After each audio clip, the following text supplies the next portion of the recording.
Okay, I came equipped today, and I'm gonna try to fix the live chat. Hold on. I want to breeze through this. So I have to go in the settings and replace the URL with this one, I think. Okay. Oh, or maybe that didn't work at all. Uh-oh, hold on. I might have made a mistake. Okay, wait, hold on. I was just memeing by doing that. Take two. Give me a second. I swear I'll fix this. Control V. No. Yes. Yes. No. Bro. Hold on. I swear I need my live chat. I mean, I can still see y'all, obviously. Okay, I see y'all typing, which is great. Let me copy link address. I'm trying to make sure I have the version where it has like the pink bubbles and it doesn't just look boring or whatever. See, look, I can put like this ugly version there. Let's see. Discard. Wait, hold on. Okay, no, it's still scuffed. I need y'all to keep chatting, otherwise I'm not going to be able to fix it. Yeah, see, look, you're there like that, but that's like something is off about it. Something is wrong. Something is awry. Let's see. What I'm gonna do is, I think the problem is too, that's like really unfortunate, is that it's pretty difficult to fix a live stream when you're not live. So right now is pretty much my best bet to take care of this once and for all. But alas, well, it makes me sad. Okay, whatever. You know what?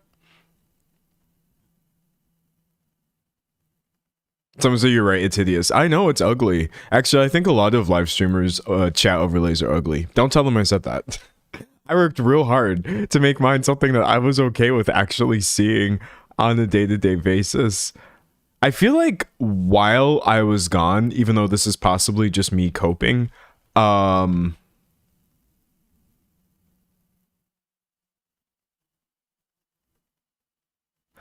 feel like something updated. Stay right there. Don't move.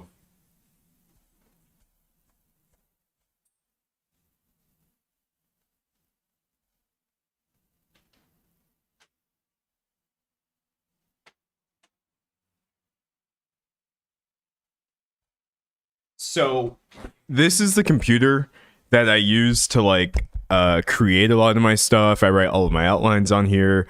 I wrote the outline for the Charli D'Amelio video we're doing today, and I also used it to prepare all of the elements that are on the stream, like early drafts of the background and the color theory and all of my logos and stuff like that. So I actually have the original stream thingy right here that actually does work. Let me see if this works. Okay, great. Yeah, I can like trigger fake messages and see them. I think the issue right now is it's not linked up for some reason. Maybe I'm signed out. Sign out, clear session, keep session, select live sources. Okay, activate selected. Okay, so that's happening now. Give me a second, chat. I promise if I can't fix this in like the next couple minutes, I will give up. Even though it's gonna make me sad. Okay, so I've tried reconnecting it to my current live stream, but I just don't think it's working. Oh no, it's totally working. I fixed it. Hold on. I fixed it. Okay, now all I gotta do is reset this here. Cross your fingers. Hey, hold on a second. Okay, great. And then all I gotta do is move.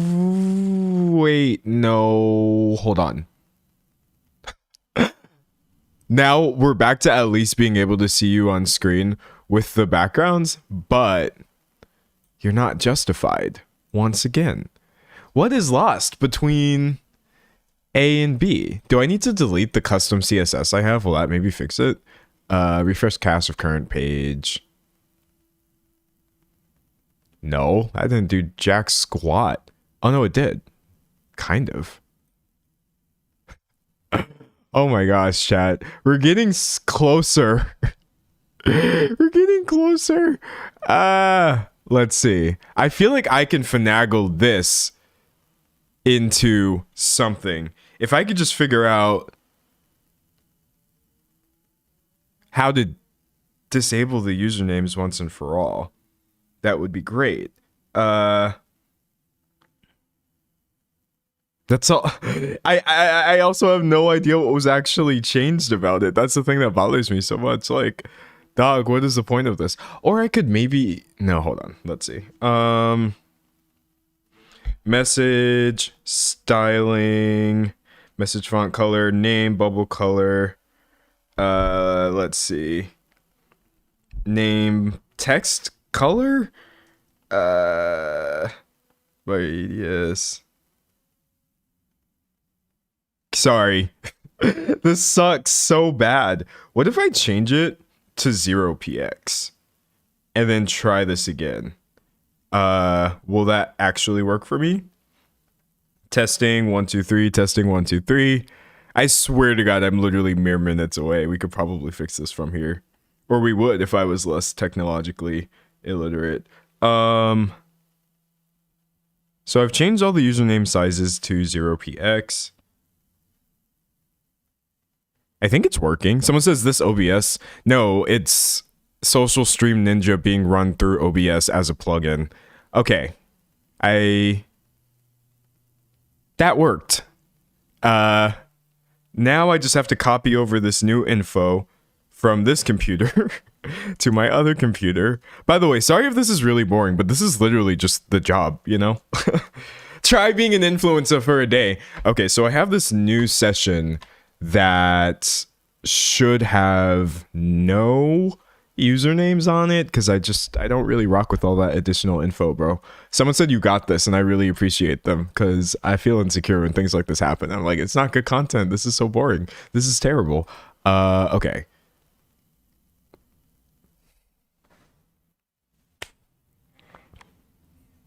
We did it. Yay! It's not perfect, probably, but this is close enough. You guys are back in the mix, back in the sauce. Something is a little off, though, because I do feel like you're taking up, no offense, a lot of space. Hold on a second. We need to fix the width of this because I'm getting scared. Maybe like 450, bro. I don't know. Okay, there we go. Much better. From here, no more finagling. Nothing. I ain't touching nothing. If it ain't broke, you do not fix it. We will not be fixing it. So I'm happy. I'm proud of myself. I'm gonna turn the fan on because it's gonna get real hot in here, and I don't want that for me. But I got this fan. Oh, whoa. Okay, I had a fan and then I dropped it.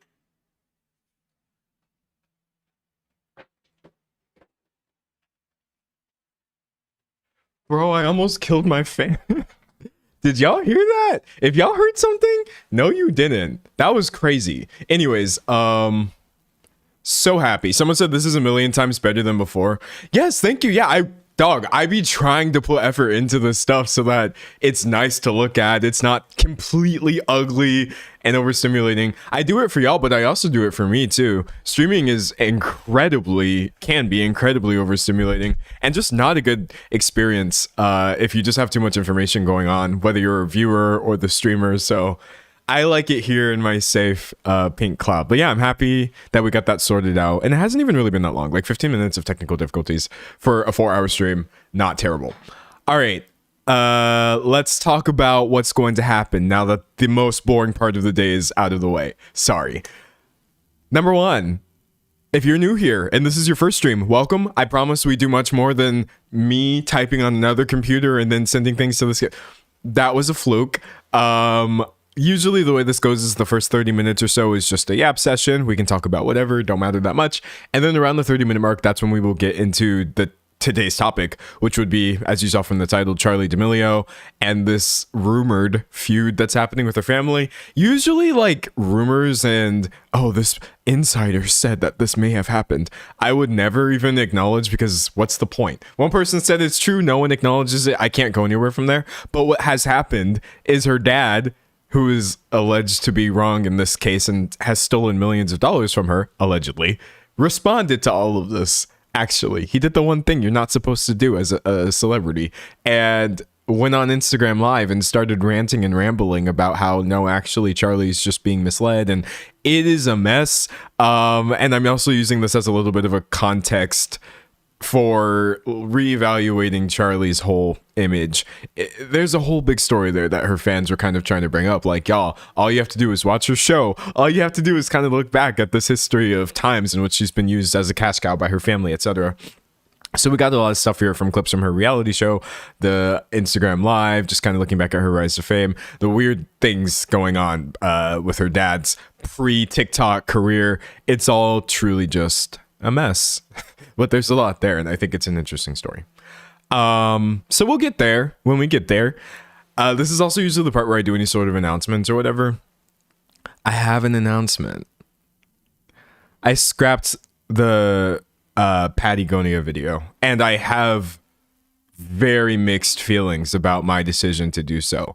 I would like to say, please let the record reflect, I'm not backtracking anything I said in that video. I literally completely agree with everything I said. And I would say it all again if I had to. I just think the issue was when I edited it back and I watched it back over from the beginning to the end, I got disappointed at my delivery because I came into it very emotionally and obviously biased against one party. That being said, I still think it's completely okay to come into a situation biased against a corporation and to be in favor of an individual person. That's how I started off the video from the beginning. I said it. I said I'm biased against Patagonia in this case because they are literally $1 billion corporation, and I am predisposed to want to support Patagonia in this case, who is just saying, yo, this sucks really bad and I want them to drop the lawsuit. I think the issue that I ran into is because I framed everything this way from the beginning, it could be very easy to just unpack or unpick or unravel every single valid criticism that I had in that video. And I just don't think that sort of headache is going to be conducive. I don't really think it's going to be reaching the people I was trying to reach, but yeah, it just sucks. I wasn't wrong about anything that I said, and I would say it all again. You should on some level be biased, but I just think the internet is like rough when it comes to, well, comprehension. And I don't know, dog, it's just like it's like all a dance or a game sometimes, and I don't want it to be, especially when I feel like I'm making good points. But I think I'm also just maybe really unwilling to come across as like, or like I already have to work really hard not to come across as crazy and angry in my videos, even though I wasn't crazy and I wasn't really angry. But like the self-policing that I've had to do up until this point in my career has literally been insane. You come into things a little too strongly and you're obviously just like, you know, angry black guy ranting about this, that, the other. Especially now in June, I come into this a little bit strongly and I'm just like, oh, angry queer person raging against company during Pride Month. And even though I shouldn't have to police myself in this way, I do. I must, or I don't really have, you know, career. So if I was smarter or less stupid before turning on the camera, I easily could have avoided this and we all would have had a video to watch yesterday, but that's okay. We do better as we move forward. It sucks. It was a good video, but it's so stupid how chill about everything you have to be, even when the things in question are upsetting. I hate it. It's so stupid. I should be allowed to turn on the camera and say, this sucks. I'm mad, actually, and I hate this, and I don't care if society considers this to be right. It's wrong. But it gets way too easy to write me off when I bring that energy to the table, and it's not the time or place. It's not helpful content, so womp womp. But I'll leave the stream up though, because hey, it is what it is. And some things maybe just make more sense when I have literally an hour and 38 minutes to explain them, but me cutting it down to a 26-minute video is just kind of like, I literally felt the nuance being lost, and I was like, oh, this sucks. This is just not good commentary, bro. Alas. Someone says, have you started up Love Island? Tentatively, yes. I'm not saying anything about that yet, but yes, I did, even though I shouldn't. Yeah, that's my current advice, is just knowing nothing into the newest season of Love Island. Someone said what I saw was good and seemed nuanced enough. You admitted about the logo. Here's the issue that I'm running into. I agree. I still agree with you ultimately that all of my conclusions, I would say them again. But I think the thing is, like, people are literally so used to coming into situations believing someone is either wrong or right. And this happens a lot on the internet, where if you believe someone's right and you click into the video and this person's saying, actually, I think this company's wrong, the viewer, it's pretty easy for them to frame everything through this lens of me purposely leaving out information, or I don't know, being obtuse or whatever. And I just, again, it was very unnecessary in terms of, like, I realized I simply did not have to put the video up, and then we're all good. And it's not me coming on later and just being like, oh guys, I feel like I was misunderstood. That's the thing about communication. I have a degree in mass communication. You know what one of the main things that they tell you in school is, that I agree with? The onus of communication is on the communicator. As much as I do complain about the way things are now, it is still ultimately my responsibility to make sure I'm doing the best to convey my message in a way that will be understood by my target audience. And so, hey, if I miffed, if I whiffed, then I whiffed, and that's okay. Someone says chat stuck. It's not stuck for me. Hold on. Chat does look kind of stuck. Chat, what's going on with that? Me asking you like it's you guys' fault. Hold on, wait. I can maybe probably totally fix that. Okay, I refreshed it. We'll see if new messages come in. Or maybe it just goes away forever, which would be funny too. Because you never know. Oh no. I was joking about it going away forever, but I think it actually did. Wait. I literally just hit refresh.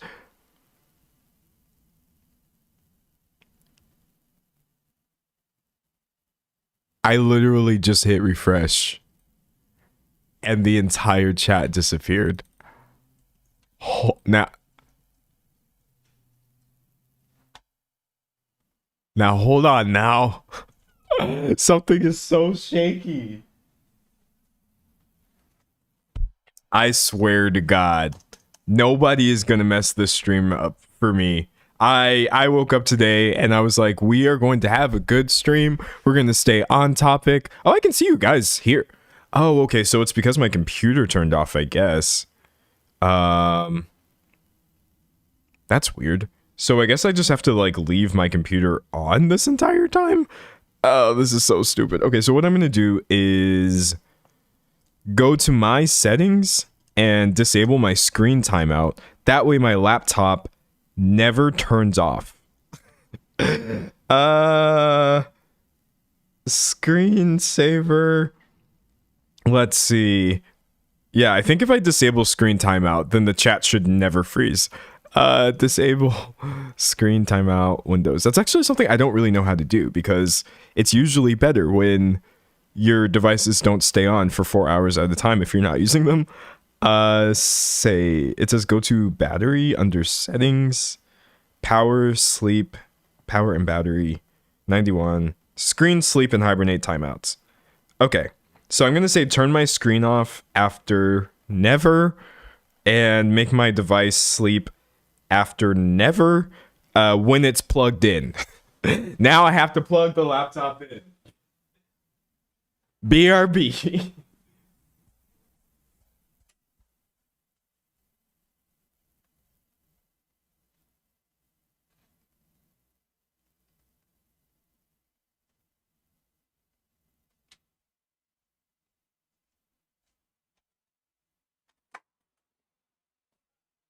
Okay, let's see.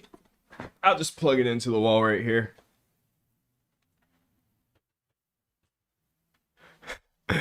We gonna get this bread, chat. That's what y'all don't understand. We gonna get this bread for real. I have no idea what's going on with the spacing right now between messages, but I'm gonna choose not to think about that too deeply.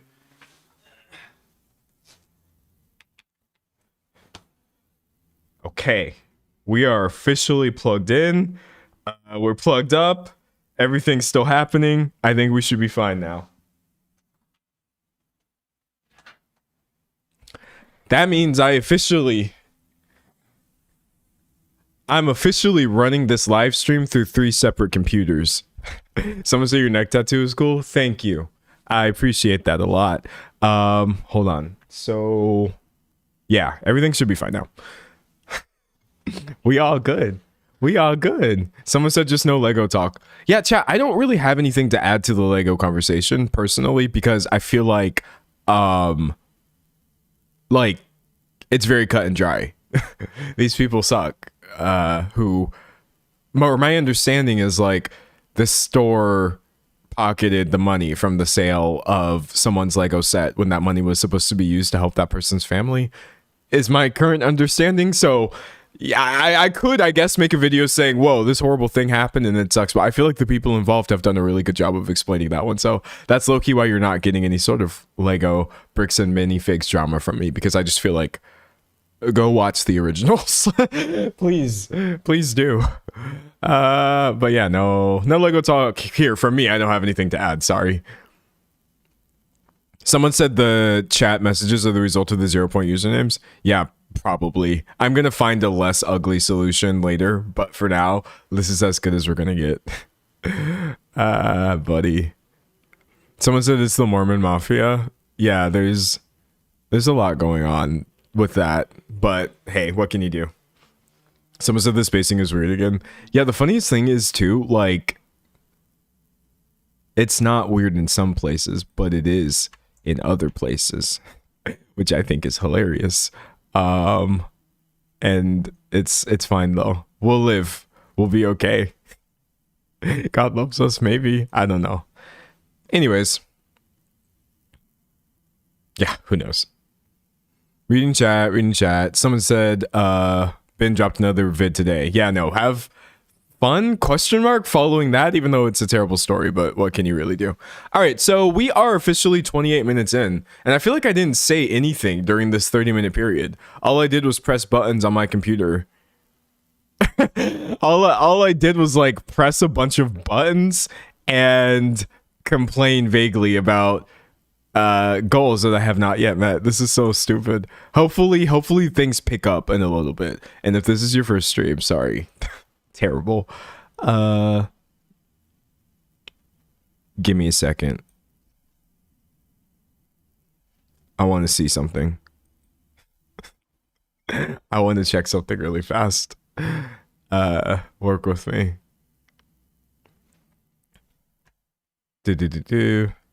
Oh, that was the wrong answer.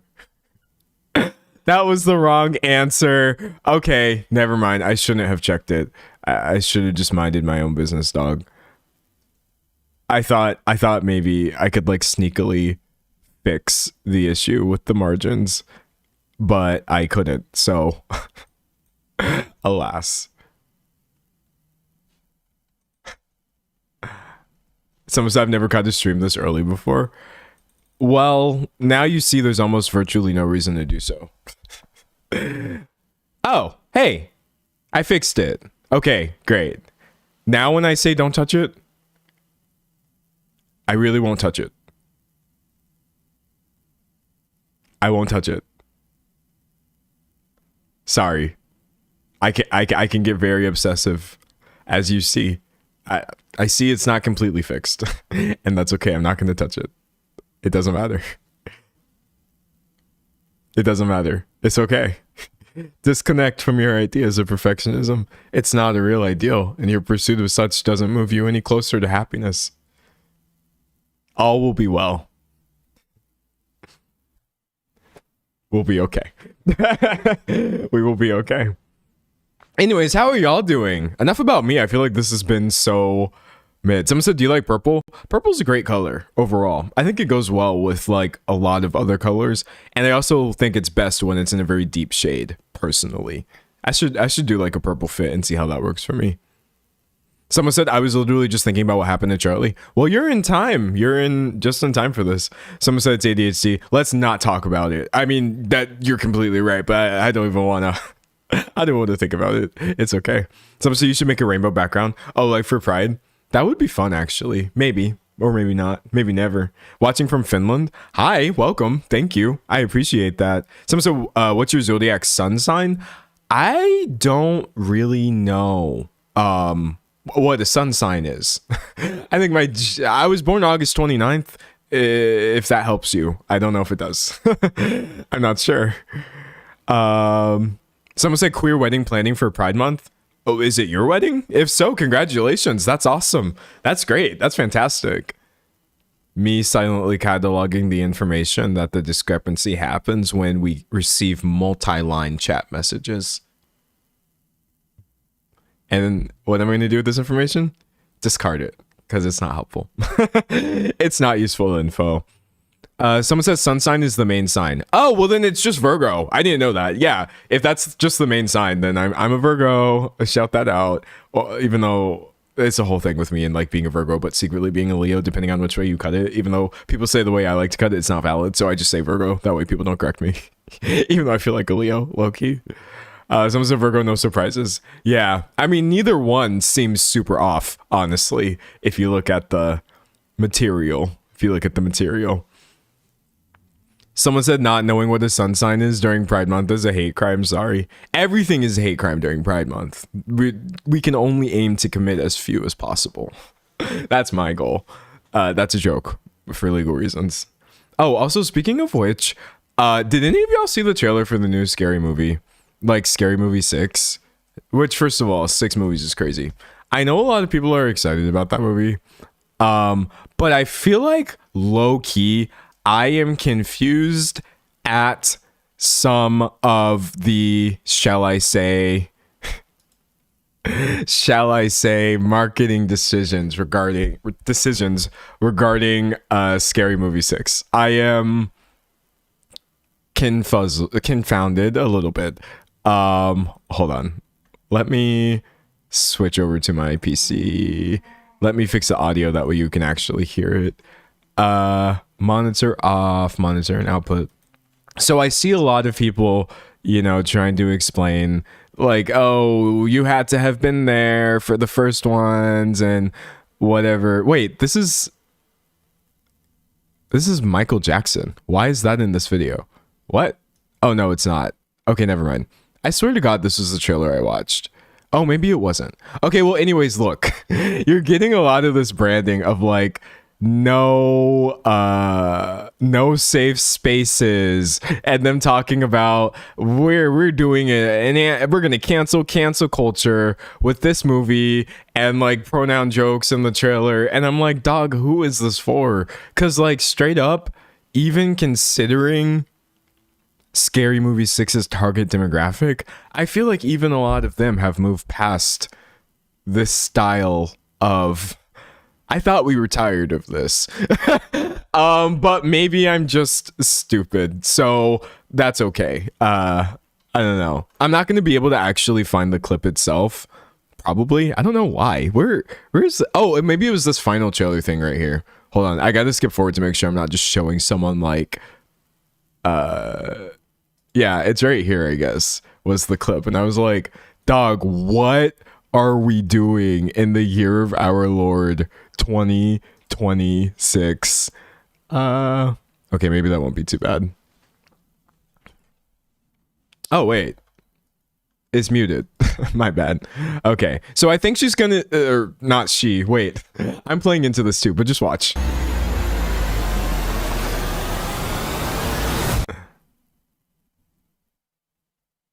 Wait, where'd the audio go? Oh, okay. There we go. My God! He stabbed her! Not her! My pronouns are they, them. He stabbed them! We bet. And I'm just like... I almost feel like, based off of the marketing being, we're crossing the lines and there's no safe spaces, I, as a non-binary person, am supposed to be, like, offended or something. I need a safe space, that way I'm not triggered by unfunny pronoun jokes, but I think I am largely just confused. Like, it's not humorous. I don't know. Y'all presumably had a whole team of writers, but you continue making the same, what, 2, 3, 4 jokes every single time. And I think we're how many years are we into this cycle of being told that the most mid jokes of all time are somehow subversive and are saving comedy? I'm over it, bro. I'm very over it. Someone said it's just cringe. It's just cringe. Like, I'm just cringing. That's all I'm doing. It's not motivating me to feel strongly in one direction or another, I guess. But hopefully that's not the main point of the movie. And I don't know. It's so weird. It's so weird, man. So weird. Someone said it's just exhausting at this point. I do find it exhausting. Yeah, for sure. Just like, I don't know. Sometimes I wish I could explain to people how it's hard to describe not being triggered by something without sounding like you are triggered by it. But any of us could tell you we were not mad. We're just disappointed. Or that's just my opinion personally. But yeah, it's not that big of a deal.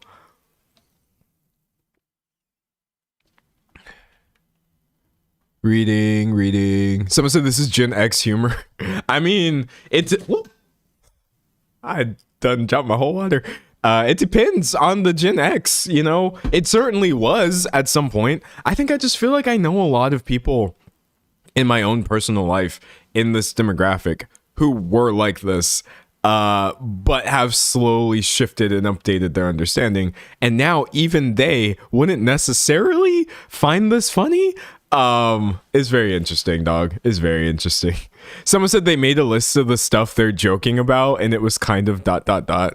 It sounds like they're taking that, like, nothing is sacred approach to comedy, which is certainly one way of doing it. But hey, you gotta do what you gotta do in this world, for real.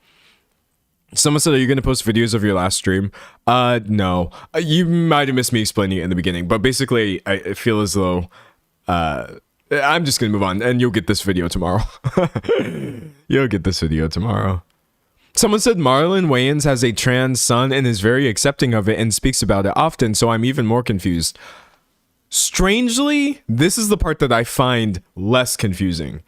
Even though I agree that that feels like a contradiction, but I do feel as though... I'm sorry for generalizing. A lot of times when acceptance is framed through your personal proximity to this issue, through a family member or someone that you care about, I don't always think it reflects the actual broad understanding and empathy towards all members of the community at all times that you would get if you just realized, hey, even if my son wasn't trans, I just still shouldn't be awful to trans people. Is that a bad take? Because if that is a bad take, I will walk it back or something. But I feel that way sometimes when I'm just like, I'm happy to see the support, but what if this wasn't the case? It's really tricky, dog. It's really tricky. Someone said the rage baiting isn't rage baiting. It's not rage baiting. Where is the rage? I miss the rage. No Playboy Cardi. Deadbeat. All right. Anyways, I think we're good. I feel like we're good. We can talk about this Charli D'Amelio stuff. Let me pull up my second monitor, and we we'll just start going through this outline. We have a lot to go over, but also simultaneously like not, because it's a very cut and dry story. Let's see. Someone said it's like, I'm not racist, my neighbor is black. Yeah, no, it makes me think of that a little bit. Am I missing a charger for my... Oh, I am. Okay, that's fine. We're gonna go second monitor list this stream. We're not gonna sweat it. We ain't gonna sweat it at all.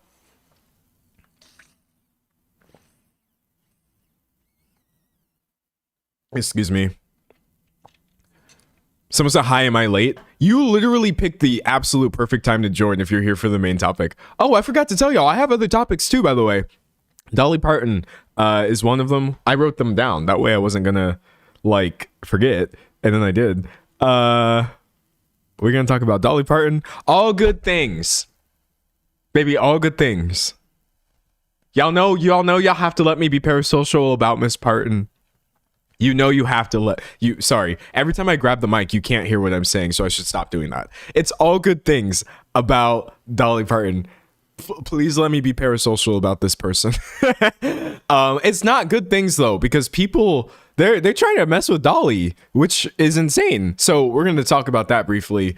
Also, Martin Scorsese had a take on AI, and instead of turning this into an entire video, I won't bother you with that.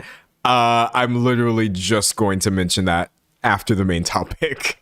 I know nobody needs a full video about Martin Scorsese's pro AI in filmmaking stances, but I still have something to say about it, please. All right, go and drink some water. Someone said, I love when you grab the mic for dramatic effect. I love grabbing the mic for dramatic effect too. It just makes everything feel more real. All right, everyone say hi. Say hi to YouTube right now.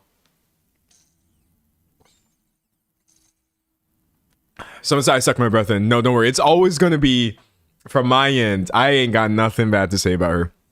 All right, say hi to YouTube. I'm hitting record now. We're live. We're actually going to get a video out of this. Okay. We all knew it would be a little bit of time to really settle back into the grand scheme of things. All right, everyone's saying hi. I feel good about this. Oh, okay, perfect.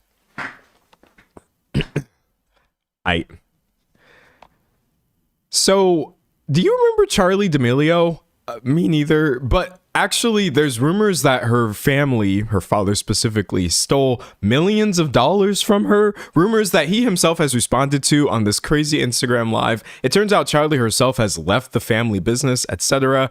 Typically, I can't work much with he said, she said, but in this case, he has said a lot, so I think we should look at that. One thing that's interesting is a lot of Charli's fans are framing this through a re-examination of the TikTok star and how she has low-key been exploited this entire time. So I think if I had a thesis, even if he didn't steal millions of dollars from her, he clearly has stolen her childhood, and it's obviously taken a toll.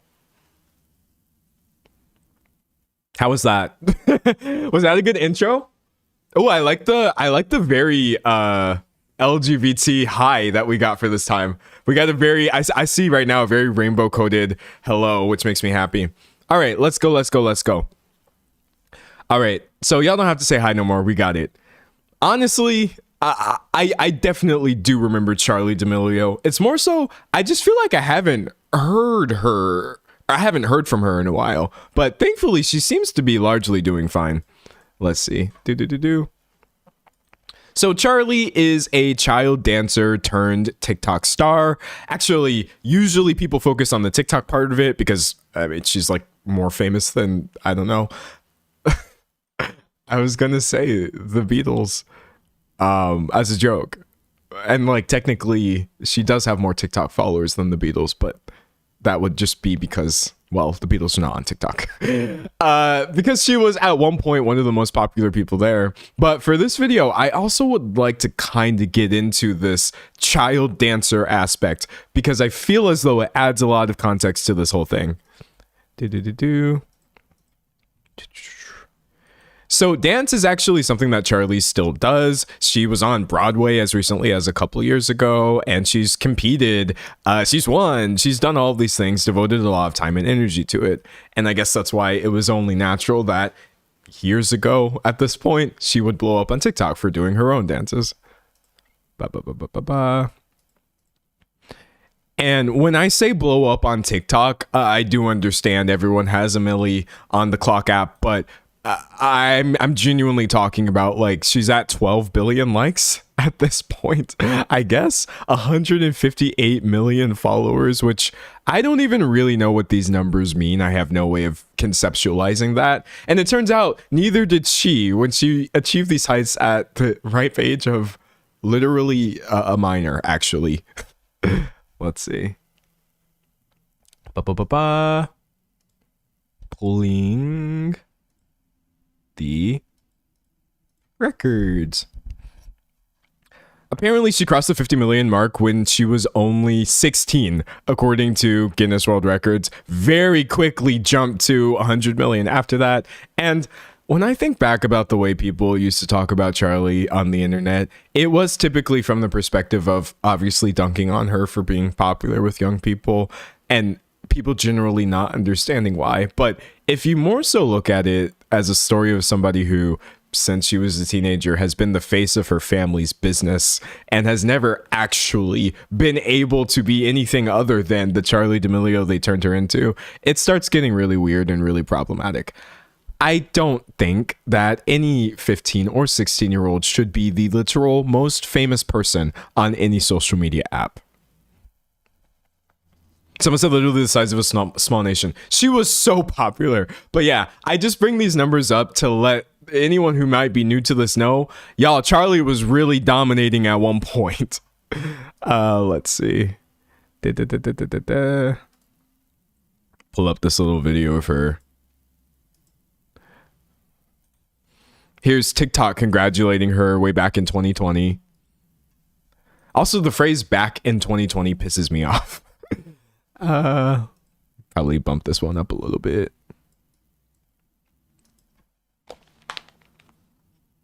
Hello, it's Charli, and I Gonna bump it up more. There's always room for more audio.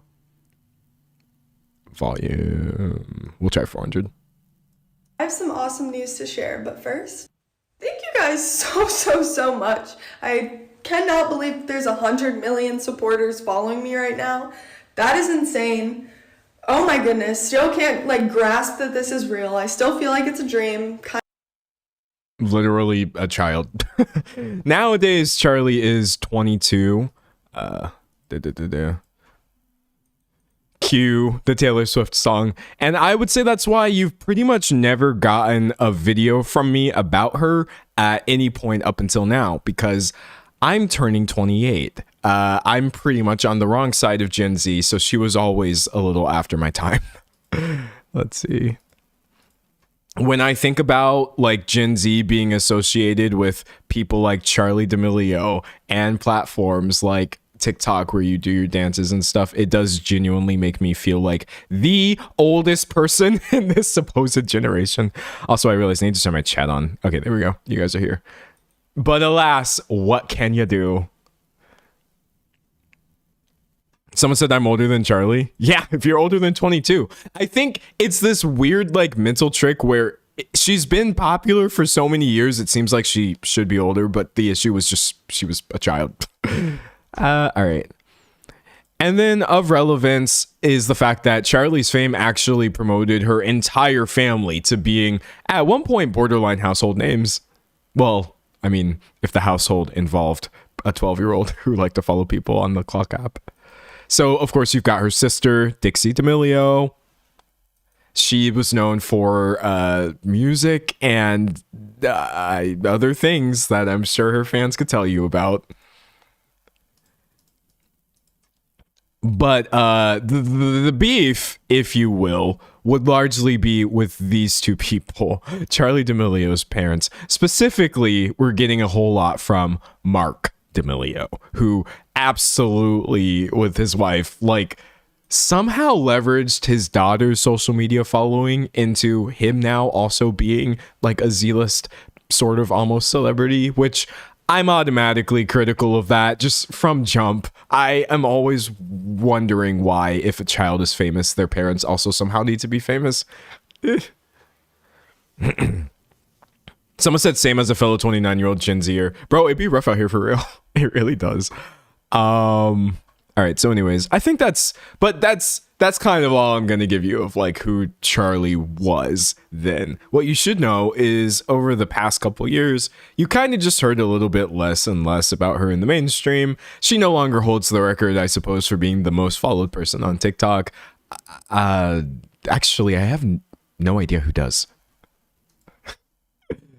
Most followed person on TikTok. No AI. I don't want an AI answer. It's that. I did know this. It's the guy who makes the faces. He's still number one at 161 million. But I mean, Charli's right there. So who knows? Maybe they can duke it out till the end of time. Someone in chat said, isn't wanting to be famous why they let her be famous in the first place? Let's be for real. Let's get into it. Yes, I believe, I'm not putting this in the video because it's inflammatory, but I'm telling you right here on stream. I believe almost, no, I'm gonna generalize. I believe all parents of famous children are on some level living vicariously through them. And here's what I mean by that. I've said this before and I'll say it again. Even if we're never hearing from the parent, it's just the kid or whatever. Like, dog, a child can achieve their dreams without being famous. If Charli D'Amelio just wanted to dance on an app or whatever, it didn't have to turn into her career assembling a team of management around her and collaborating with all of these brand deals and ensuring that she never leaves the public consciousness while simultaneously she was getting a lot of this hate and stuff like that. I just think, like, no matter what your kid wants to do, if your kid wants to be an actor, they don't have to be famous.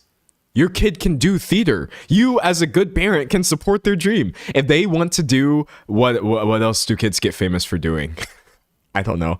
Oh, they want to be a piano player. Get them their lessons, but this doesn't have to turn into you structuring their entire life into turning them into some sort of prodigy. So, yeah, I'm already kind of like, I don't know. Did y'all see what Miley Cyrus said about her mom recently? It was kind of rough. Like, not bad. I'm not trying to over dramatize anything, but like, I feel like it's just an unspoken rule at this point. Let's see. Okay, I guess I'll just pull this from Reddit. Let's see. I'm gonna fix the volume. Volume master. So I guess Miley was asked by her mom, I guess, if you have kids, would you want them to be in the industry? And you're not going to hear it because this is muted. You have kids, would you want them to be in the industry? Steve. I don't know if it's always about what you want, and that's good parenting. That's true. I like that. I wouldn't project what I want onto them. Mom. Oh. We all know that I'm living her dream. I just said the other day, Mammy, I will praise her, except she did one thing wrong and she didn't give me singing lessons. True. Because I can. You're a great dancer. Like, dog, it doesn't matter how well adjusted. Not that I think any former child celeb is completely well adjusted, but there's always going to be some semblance of me side-eyeing the parents involved. I can't help myself. I truly can't. Someone in chat said, oh, hey, look, it's a story I called on the first day of ever hearing Charli's name. Yeah. I just want us as society to become more critical of the adults behind child stars. I think that would be a great thing to do. Someone said, yikes. Yeah, no, it's rough. Because, like, how do you reconcile with this energy that, like, oh, maybe this person who I was relying on for everything didn't have my best interest at heart all the time? That's kind of rough. As you're going to see in Charli's case, it almost seems as though her decision was to completely cut her family off. And you know what? Valid. I'm happy for her, but let's not jump ahead too far. Okay, so pulling this up. All right. So this is a part where you need to know right now I'm talking about rumors from garbage publications that absolutely are not primary sources. Next, I'm going to confirm them by playing actual primary source info. But you should know that these have been swirling around for a while at this point. TikTok star Charli D'Amelio cuts parents and sister out of her life after being treated like, quote, cash cow. We don't know if she cut her sister out of her life. That's just a very dramatized headline. But at least since the beginning of this year, people have been saying, here we go. People have been saying that it seems as though she's done this, and you have actual quotes from Charli where you don't have to speculate. I am physically and mentally exhausted, she said in the past. It's work, it's my personal life, it's negative comments, it's school, it's content I make for myself, it's deliverables, it's meetings, it's interviews, it's everything, Charli once said on her reality show. We're going to talk about the show later, by the way. That's a whole other can of worms. It also didn't help that at the time, the then teenager felt she was responsible for so many people, an immense burden at such a young age. If I wanted to quit, the TikTok star said, now they, presumably referring to her family, don't have a job. It's a lot to put on one person. And I just think, like, overall, that sucks massively. And I'm sorry. Let's see. Moving past this. Give me a second. It wasn't just her reality show too. She also at one point won season 31 of Dancing with the Stars, which, you know, go off. I'm happy she was able to dance, but again, did it have to be through the framework of supporting her family's business? Who knows? People keep saying chat seems slow. I can't I can't really change it at this point. I don't really know why. But it's fine. Don't worry about it. Someone said, reminds me of Jeanette McCurdy. Her mom definitely did not have her best interests in mind. Yeah, I agree. You know, it's actually part of the reason that I really rock with Jeanette McCurdy for like trying to and doing a good job of kind of distancing us from this idea that you have to automatically support parents just because they're parents. I feel like a lot of times when I see people express issues with, say, a mother, or it's like, oh, but that's your mom, or like you have a problem with your father, and it's like, but that's your dad, that's family, you have to make up with them. No, you don't. It's actually okay to be like, dog, this isn't working for me anymore. Thanks for the, you know, not letting me run out into the street and die when I was 4, but that was your responsibility. We gonna be good. We gonna be good. Reading chat. Someone said, Anta thinks she was just a teenager having fun on a dance app. Then it snowballed into her being responsible for so many people. Well, that's the issue, is I feel like a lot of times the parents will constantly frame this through the idea of obviously being what the child wanted. Charli has been dancing since she was 3, so obviously she wants to be the most famous person dancing on TikTok. And I just feel like the only thing the kid actually wanted to do was dance. All right. But yes, all of these sort of rumors about the family is falling apart or whatever have culminated in mere 4 days ago, this Instagram page putting out this rumor that her dad actually just straight up stole money, millions of dollars from her. Let's see.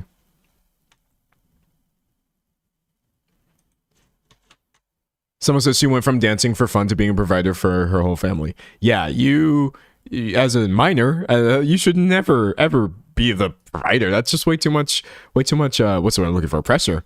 Sources allege, again, sources could literally be anybody, but the dad responded to this, so it's going to turn into a mess.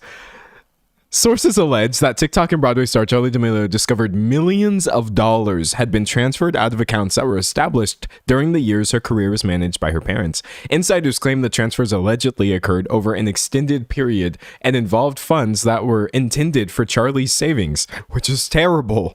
According to sources, Charli became aware of the situation after her parents were allegedly supposed to be removed from certain accounts. The matter is now reportedly in the hands of attorneys. Sources further allege the dispute has caused a major rift within the family, blah, blah, blah, Dixie siding with the parents. That's the part, like, we will literally never know unless they say. But Mark D'Amelio, verified and all, popped in to say, no one called me for an interview. This is not true. We love Charli, but she is being manipulated, and I have the receipts. Over the last 6 years, we have remained silent and never addressed gossip, but the time has come to set the record straight. And someone's like, so you guys didn't steal from her? And Mark comes back and he's like, absolutely not. She has always had the team in place, lawyers, business manager, agent. We purposely set it up that way. Not sure if you know anything about our family, but we were doing fine before TikTok. And this is sort of one of the key, I guess, tenets of his defense is like, we didn't need to steal our daughter's money. We were already rich, which is hilarious. Someone said receipts. Yeah, we'll get to the receipts later when we look at his Instagram live, which I think just made him look probably 10 times worse. Also, I've said this before and I'll say this again, but rich people love stealing. They love stealing. It's never me showing up somewhere in my hoodie looking a little shifty, probably because I'm tired and I got 3 hours of sleep last night, who is the most likely to be stealing. It's some rich person embezzling money, the offshore accounts, stealing from your own family members. Stealing is a rich person's pastime. I mean, really, if you want to zoom out far enough, you could argue that anybody who holds any sort of wealth that they themselves did not generate, but rather did so through the use of workers, is inherently stealing from them. But let's not do that, because then it's going to be annoying. Then we're going to get lost in the sauce. Someone said, we are wealthy. Why would we steal money? Be for real. Yeah, no, that's a terrible defense. But anyways, let's keep going. So as far as Charli's responses to this, there haven't been many. Understandably, I don't think it would be right to demand that she answer for this rumor about her father, but she has seemingly sort of addressed it. She posted on her TikTok, "I'll be back dancing later. I'm depressed. Leave me alone." 4 days ago, shortly after this was announced.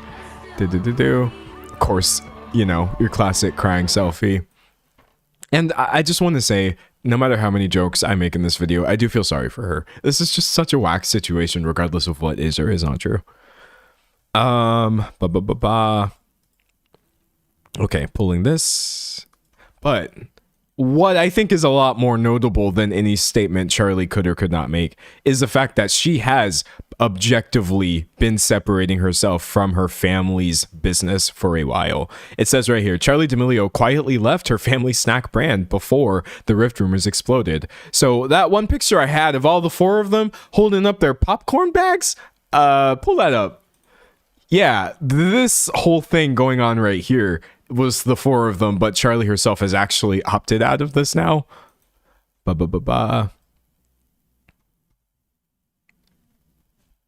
It says right here, TMZ. Man, I really wish I had better sources for this video. The 22-year-old TikTok star is no longer involved with Be Happy Snacks, the popcorn brand launched by the D'Amelio family in 2023. TMZ reported that sources described her ex as a formal, amicable separation from D'Amelio Brands and D'Amelio Family LLC, with the process actually beginning in March 2025 and being fully executed in November 2025. Again, these are things that you're going to see seem to be confirmed by the father as well. So she got wise very recently, and seems to be making all the right moves, regardless of whether anything shady was happening. Someone said if I took a selfie crying, y'all would think I do drugs because my eyes. Same. I feel like I look high when I cry, and a crying selfie wouldn't get me anywhere, honestly. Someone said the greed of these parents. It's literally unimaginable, man. Like, to me, I understand wanting your child to achieve things, I guess. You know, I actually got into an argument.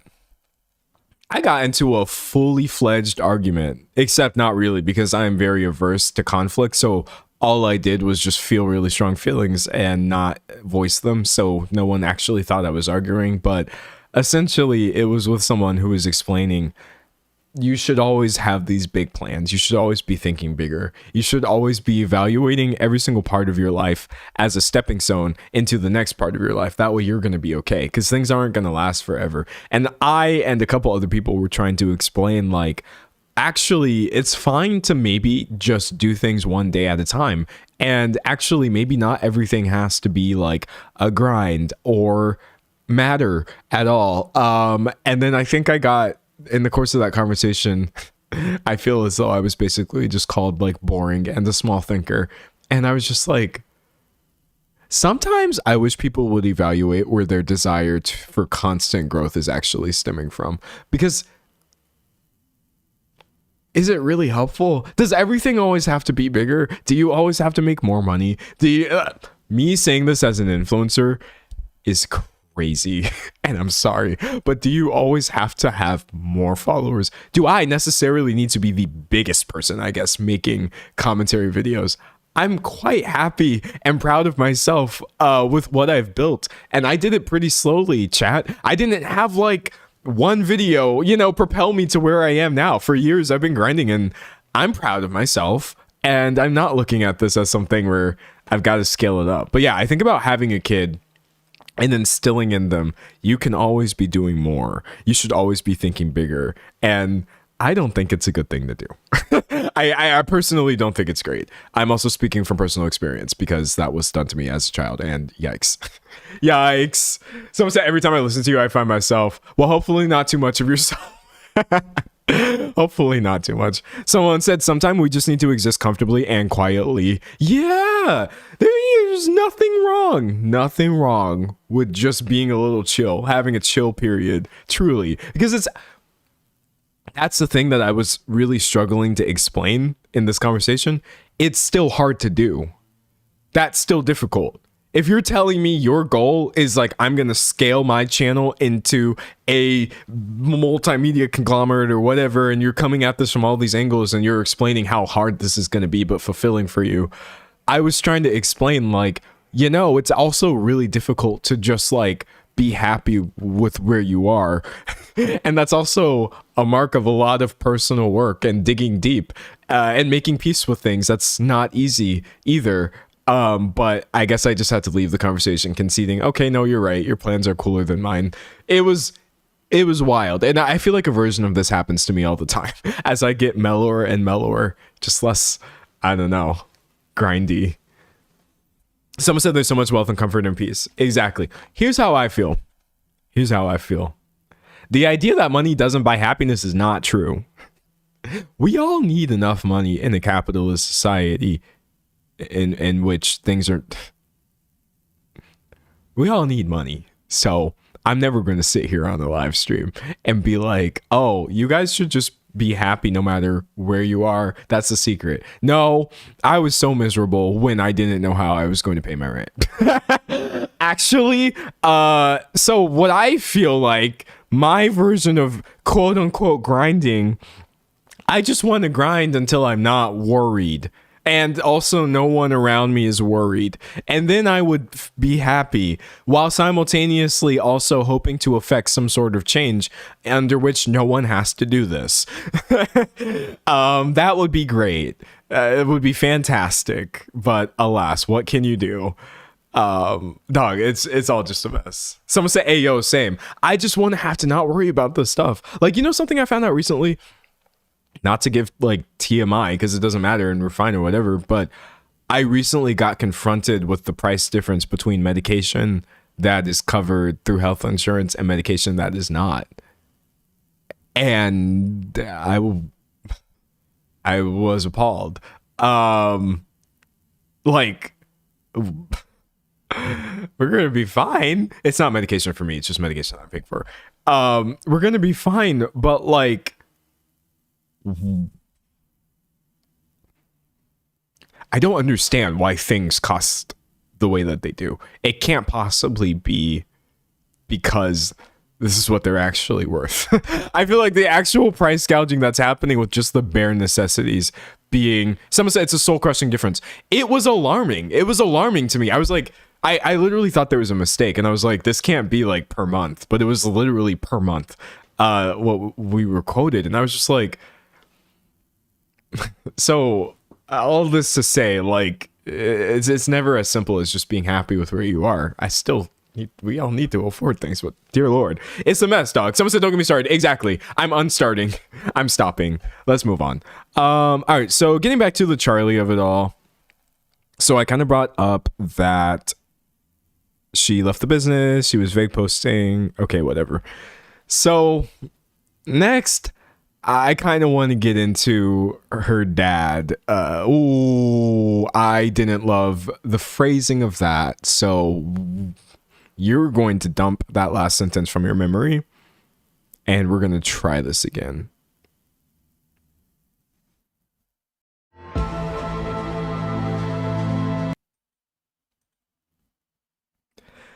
So now that we've looked at what charli has kind of said or alluded to or done, I kind of want to get into what her dad has to tell off. No. It's still not working. It's still not. Now that I've said it, I can't unhear it. We need to retire the phrase "get into." Third time's the charm. Third time is the charm, chat.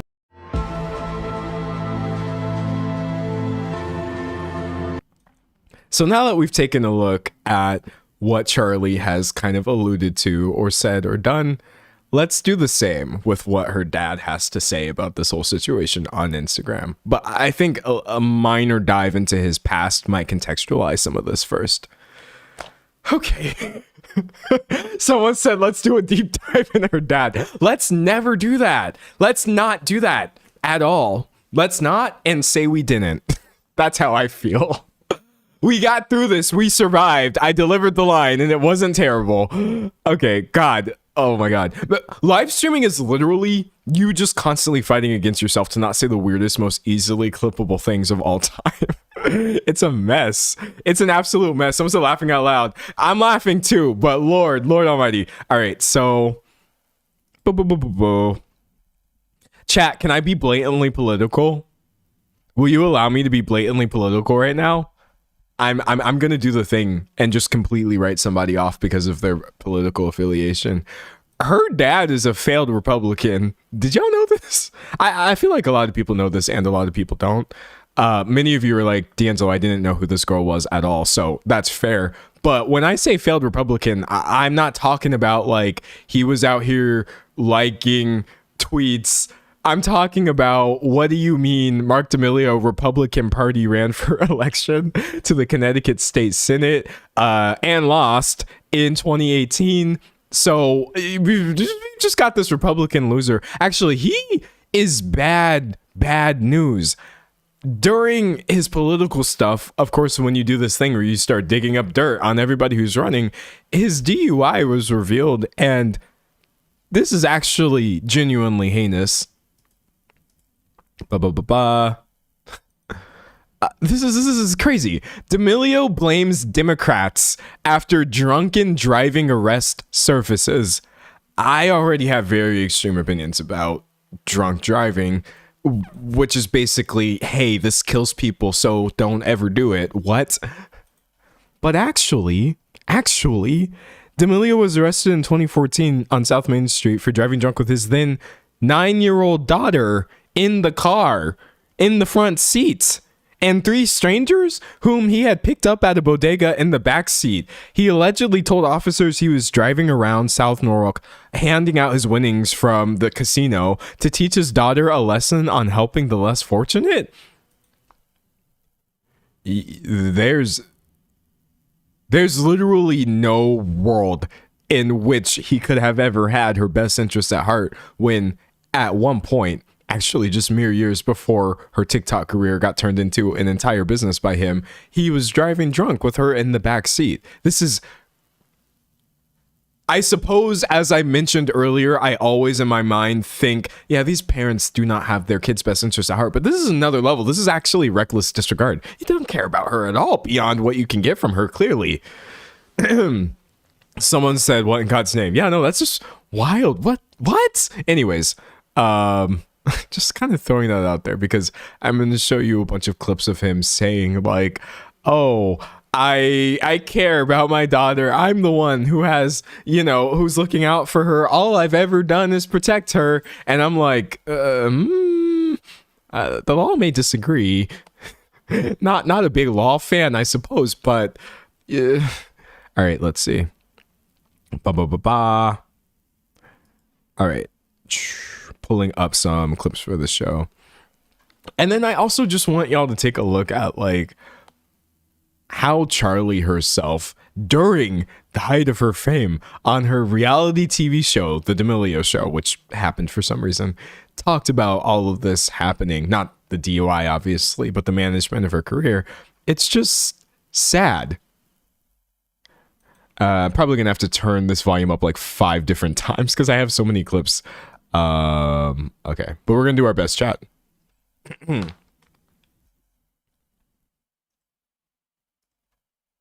It sounds so stupid.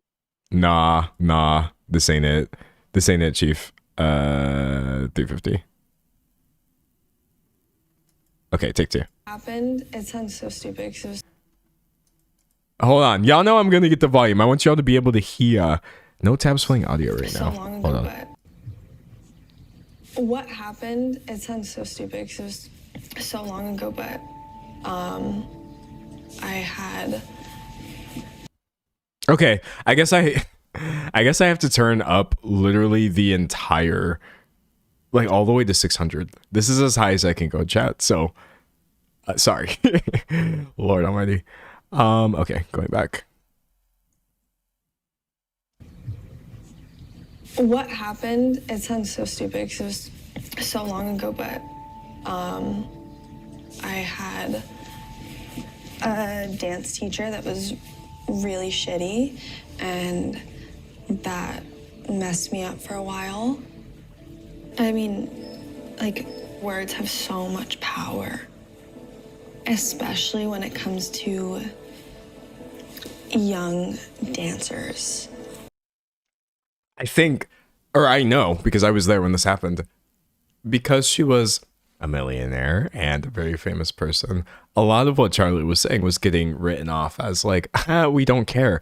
But it doesn't really change the fact that this was still a teenager talking about something that no one should have to go through. I think multiple things being true applies to this scenario. All they want is to have that validation from the people that are teaching them.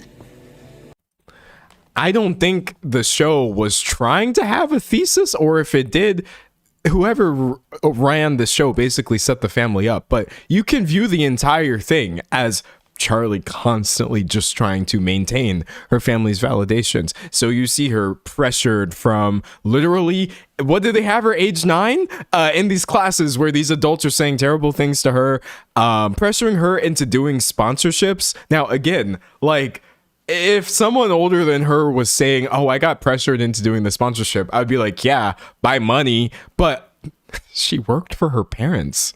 Let's see, pulling this clip right here. 23.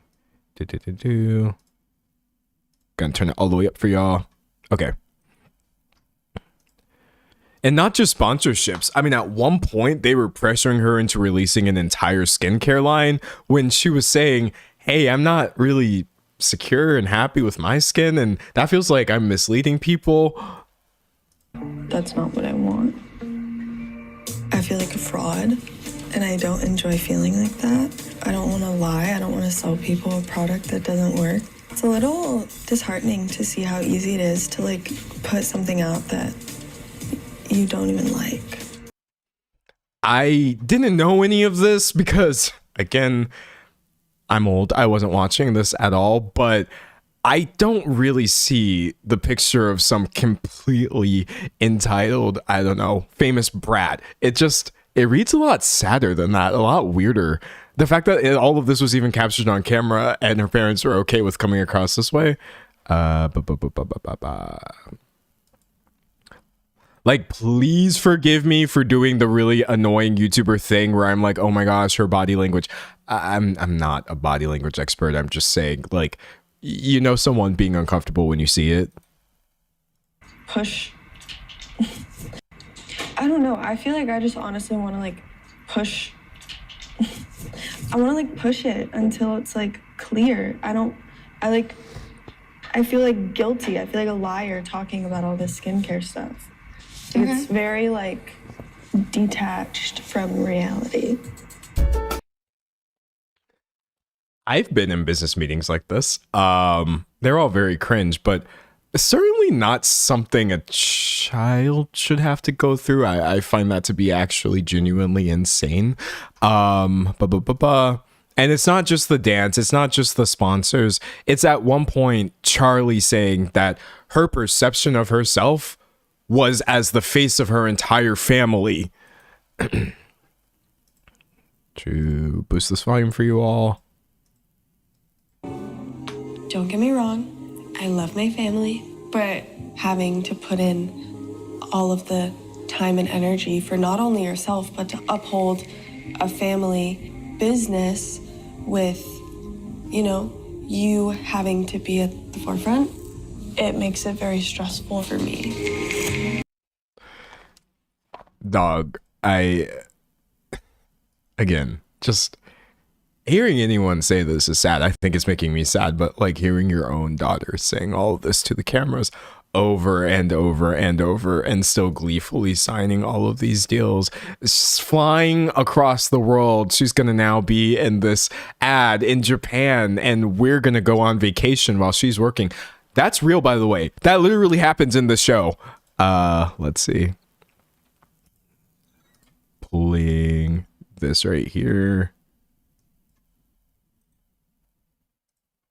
Okay, let's see, 16. So she's doing an ad for Tamagotchi, which is actually pretty fire. But look. And I want to be able to deliver the best I can. I really need some support right now for my family. And where was her family during this time? Oh, well.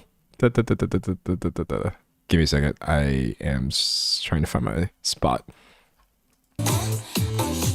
Enjoying Japan? Love so much. Yeah. Do you have like free time? Yes. Here is Sumida Park.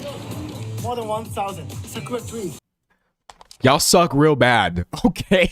You are literally, it doesn't matter how much money you had or how well off you need us to believe you were so that you would never actually steal from your daughter. You were at this point already stealing from your daughter. An entire vacation on her dime is literally crazy. And I guess if by some weird, unbelievable metric, Charli herself wasn't like slighted by this, then maybe it would be fine. But she was saying during all of this, wow, this really sucks so bad that my family's just not here for me. But okay. Volume. I just wish that my family was there to see it. Your mom's waiting. She's in like the bar lobby Yeah, area. it's so funny how they all came to support. We came all this way for this work thing and no one came for me. It just would have been nice if they like popped by. They want this. Anyways, that's about all I can do of the show. Here I was skipping it because I thought it was just going to be vapid and meaningless, but it turns out I should have skipped it because it was literally just a record of child exploitation, gleefully and relentlessly by her parents. So, yikes. Someone said child performers don't have enough safeguards. The call is coming from inside the house. Yeah, no, this is terrible. And that's also why I did research too, because look, I'm going to be honest with you, Chad. My initial thought when I saw these headlines, obviously, okay, it's bad that millions are being stolen, but I was like, huh? TikTok dancer is beefing with her dad, but kind of going back and looking at the timeline of this, somebody who has been under her family's control, obviously, during her entire childhood, was very unhappy about it, and is now allegedly facing this feud. No matter what's happening, like, this just sucks. I'm not for it.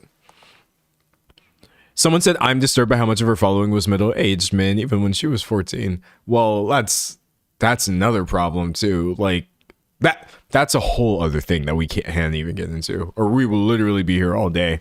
Yeah, no, obviously the onus falls on dudes to not be following some child online. Like, what are you doing? God, it's so weird. It's so weird. Someone said Northwest needs to be protected.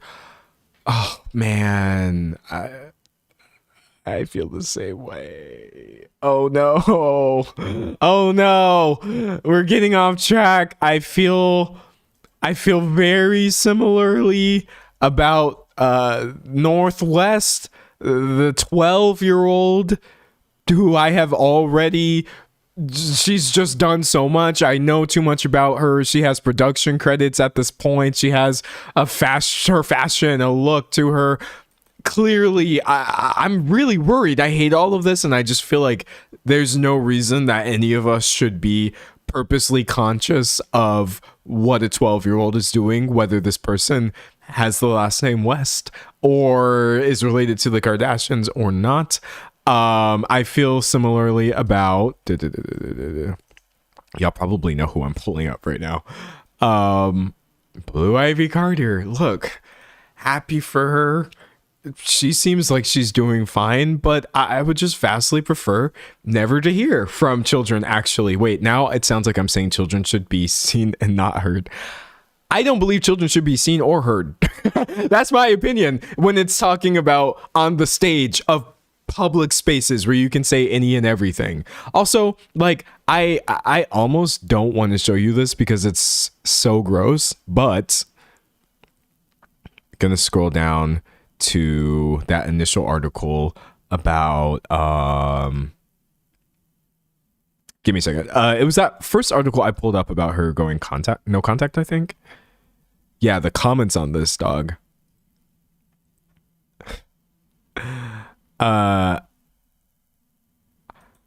People are just so terrible online. This is literally just the comments I pulled from one of those early rumors about Charli cutting her family off. This 22-year-old. You were in the comments. Just frankly, someone who was mostly famous as a child. You're in the comments talking about she will be on the hub someday. Talking about her sister is way hotter. Just saying. You do know that people are like this online. I didn't have to search. I didn't pull up some freak subreddit where people are doing this. This isn't public. This is loud. You know that people are like this. If you choose to put your child out there like that, you're doing the wrong thing, period. Why would you? Why? Now, obviously, this is with a major caveat that the onus would still fall on these people to not be like this, first and foremost. But secondly, it definitely falls on the parents to not expose their children in these contexts when it's not necessary. It's not benefiting them. It's terrible. Someone said, I hate that I'm not surprised. Yeah, no, and those aren't even the worst comments on here, but we do not have to linger in that space specifically. Okay, so hopping off of that idea. So we kind of looked at her show and this, that, the other. Now I guess we'll take a reluctant look at how this live stream went. All right, so I don't know how long the original was. This might surprise many of you. I wasn't following Mark D'Amelio on Instagram when he went live to discuss this, but somebody captured over 18 minutes of it. Don't worry, I'm not going to make you watch 18 minutes of it. We can just go through my personal highlights. Someone said disgusting that people think it's okay to be this carelessly gross. Yeah, I think, does anybody ever find it gross on two different levels where the behavior itself, referring to those nasty comments, is obviously disgusting, but also the fact that you would even let that be known publicly is crazy on a different level. Like the brazenness sometimes gets me more than the actual behavior. Sadly, the behavior is disgusting and so normalized and common that even though it is bad, it needs to be called out each time. The part where I'm actually like, is just like immediately seeing someone happily discussing this. Like, y'all are okay with being perceived this way, but obviously these are anonymous accounts, so this lack of accountability and just repercussions for your actions and your digital footprint is what's causing this. But man, it pisses me off. Reading chat. Someone said, yes, why aren't we protecting kids? Why are y'all protecting a child's appearance on an NSFW site? Yeah, no, that's, Yuck. Awful. Terrible. Someone says shameless. It's the shamelessness that can also bother me in addition to the behavior itself, for sure. Absolutely, for sure. Some of the people are too comfortable and I hate it. Yeah, no, that's... Anyways, I'm going to have to get the volume scenario okay on this. Let me see what I can do about that, actually. Famous pedophiles. Oh, this isn't too bad. I had to... Okay, hold on. Volume, we'll try like 300. That would probably be fine, actually. Address at Coachella. Yeah, that's probably fine. Okay, that's probably fine. All right, so let me literally just go through the parts that I saved. Okay, great. We'll watch the first 30 seconds. I always protected my daughter. And I'm the first person, and you guys know this Hollywood story, I'm going to be the scapegoat here, but shit's not happening, dude. I will defend my daughter because I don't give a shit. I'm going to say, I have nothing to lose. The only thing I have to lose is my family, and I'm not going to lose my family. And we're going to get Charli back. So It's like sad and also disturbing. It's border. It's not funny, but I do find it ironic that the thing Charli is running from and needs to be protected from is literally and obviously you. But it's actually kind of disturbing for this man to be on IG Live being like, oh no, my adult daughter made a decision not to speak to me, but we're doing everything we can to invalidate her personal desire. No thanks. Anyways. Someone said the spa music in the background. Yeah, I have no idea what's happening with the background music and I don't want to know. Skipping forward a little bit. Oh, wait, hold on. Because I feel a tangent coming on.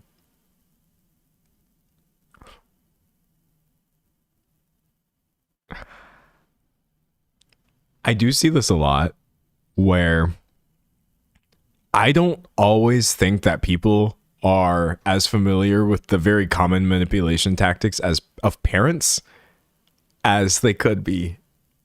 And here's what I mean by that. Broski here is obviously in the wrong. I'll show you the comments in a bit. Nobody's watching this and is on his side. But sometimes I actually do see really famous, like celebrity level feuds where there's some sort of fallout or some sort of no contact issue. And I see the parents saying things and I'm just like, y'all, that's manipulation. Almost everyone's okay. Parents be creative, but they're not that creative. And there is literally a playbook. And a lot of times when you get these statements where the parent sounds very like sane and they're just like, oh man, my child, you know, they're just being my child, but I'm the one who's always there for me. And they're hurting me so much. I'm so sad about this, but I'm going to be the one to like, it's like someone said the Beckhams. Okay. You're going to get me in trouble. You're going to get me in trouble. You are going to get me in trouble. This, which I purposely never made a video about for multiple reasons. One of which being, I realized on some level, I was too close to the source material. The Beckham family, for those of you who don't know, if it's a Spice Girl married to a football star, both very popular in their own regard, Victoria Beckham and David Beckham, in this sort of like quote unquote feud thing with their son, Brooklyn, and his wife, Nicola Peltz, who is like a billionaire heiress or something. I think what has happened in this case is because you're literally talking about a bunch of rich people who are completely divorced from reality. It's very easy to not be on anyone's side here. Not that I don't think we need to be on sides, but I see a lot of statements from Victoria and David Beckham that I personally interpreted through my own lens and history as actually very manipulative and not respectful of Brooklyn's boundaries, no matter what the truth of the matter is. And I saw just comments and comments and comments full of people saying, oh my God, they're being so understanding. You can definitely tell that Brooklyn is the problem, or Nicola has like lied to him and this, that, the other. And I'm just like, y'all are falling for the oldest parent tricks in the book. But all of this is allegedly. All of that is allegedly. That's just my opinion. And that's why I didn't make a video about this, because I realized, like, if I kept stopping this every 5 minutes to say, oh, I know that one from when I saw that used here in either my personal life or someone I know, it wasn't going to be a solid thesis. So some things you just have to choose not to talk about, because it's never going to come across correctly. But I agree with you, lone commenter, who said this made you think of the Beckhams. All right. So I'm going to skip forward in Mark's video to 56 seconds in. God, do I wish it was easier to watch videos on TikTok, not through a phone. I really do. Someone said we could be wrong too. Well, that's the thing too that you have to be open to. Literally anything that is just speculation, it's a 50% chance that I'm also completely wrong. And maybe his parents could be angels on earth and Brooklyn just kind of sucks and whatever. Like, you have to hold space for all of these things being true. Sometimes when you come online and you say, here's my perspective, people interpret this as like, oh, well, you must be saying that my perspective isn't true. So, and then all that follows isn't good. But I usually do try to stay open to multiple interpretations for the most part, especially in cases where I'm not in their family. They didn't invite me to a wedding. So, dog, I don't really know. And beyond a certain point, I don't even really care that much, truthfully. Someone said, are we going to get the regular video version of this and the last stream? I don't like the format of live streams.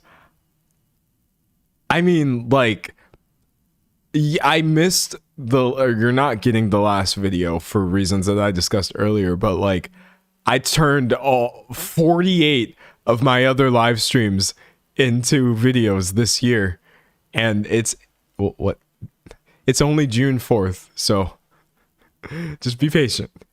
Don't worry, I'm not becoming just a full streamer. The whole purpose of me streaming is to get videos that people with your viewing habits are more likely to appreciate. But yeah, sorry, I don't know how to be the person I am in videos in a live format, because it's not real. It's been edited. This is the real me. This is how I deliver info. This is all I can do, dog. But don't worry, if you're here because you think this is your only chance to hear about the D'Amelios from me, you can just wait. The video will probably come out tomorrow. Not much has changed. I know my schedule's been a little wonky lately, but it is what it is. It really, really is. Someone said, why aren't we getting it? I talked about the whole thing, so you could probably just skip to the beginning if you want to hear it. I don't want to rehash it. All right, so 56. Wait, 56 through 128. Oh, but wait, I will say too, now that you are here and alive, do you see how much work I have to do after the fact to cut this into something that makes sense? Dog, it's a struggle, but we out here. Like, I'm selling everything. Like, I don't care. I'll tell you what we paid everybody, what people made, how much we made, because I have nothing to hide. So, and we've seen this. I'm not saying that Charli is in a state of other people but you know, she hasn't reached out to me in some time. She's mad at me for something, and all I did throughout my time as a dad is try to provide for my kids, give them the opportunity. I mean, dude, it's all there. Like, I have all the receipts from I gave my daughters everything I never had. And my mom is here, and she's in our house, and she's 89, and I had the friggin' most amazing mom. But we struggled, me and my mom and my sister, and I gave. There's one thing that I believe all children should be allowed to do. As a child, I don't think you should disrespect your parents. Even though sometimes it's hard not to respond to disrespect with disrespect. Parents can be very disrespectful towards their children, often are. But I think every child should be allowed to say, but that was your job though. I think parents, delusional ones like this, maybe they would start to heal or something if you got a free pass anytime your parents started saying something that was literally just their job. If you could just be like, but that was your job. That wasn't something extra that you did for me. I think framing your entire contribution towards your child's well-being as like, I did this for you. Yeah, because you had to legally or I would have died. That's less than the bare minimum that you put it. I'm sorry. It's literally less than the bare minimum to make sure that your child didn't die by working to protect them and house them. Now, that being said, I still have a lot of like respect for my own parents. God, they worked so hard, so many jobs simultaneously. They did a lot. They did a lot for me and my siblings. But that was their responsibility because they chose to have me. So someone said you chose to have a kid. Yeah, dog, what you're describing is the consequences of your actions, not something that I owe you for. I choose to be grateful because I can, but the funniest thing is I don't even have to be. Anyway, skipping forward a little bit towards maybe 150.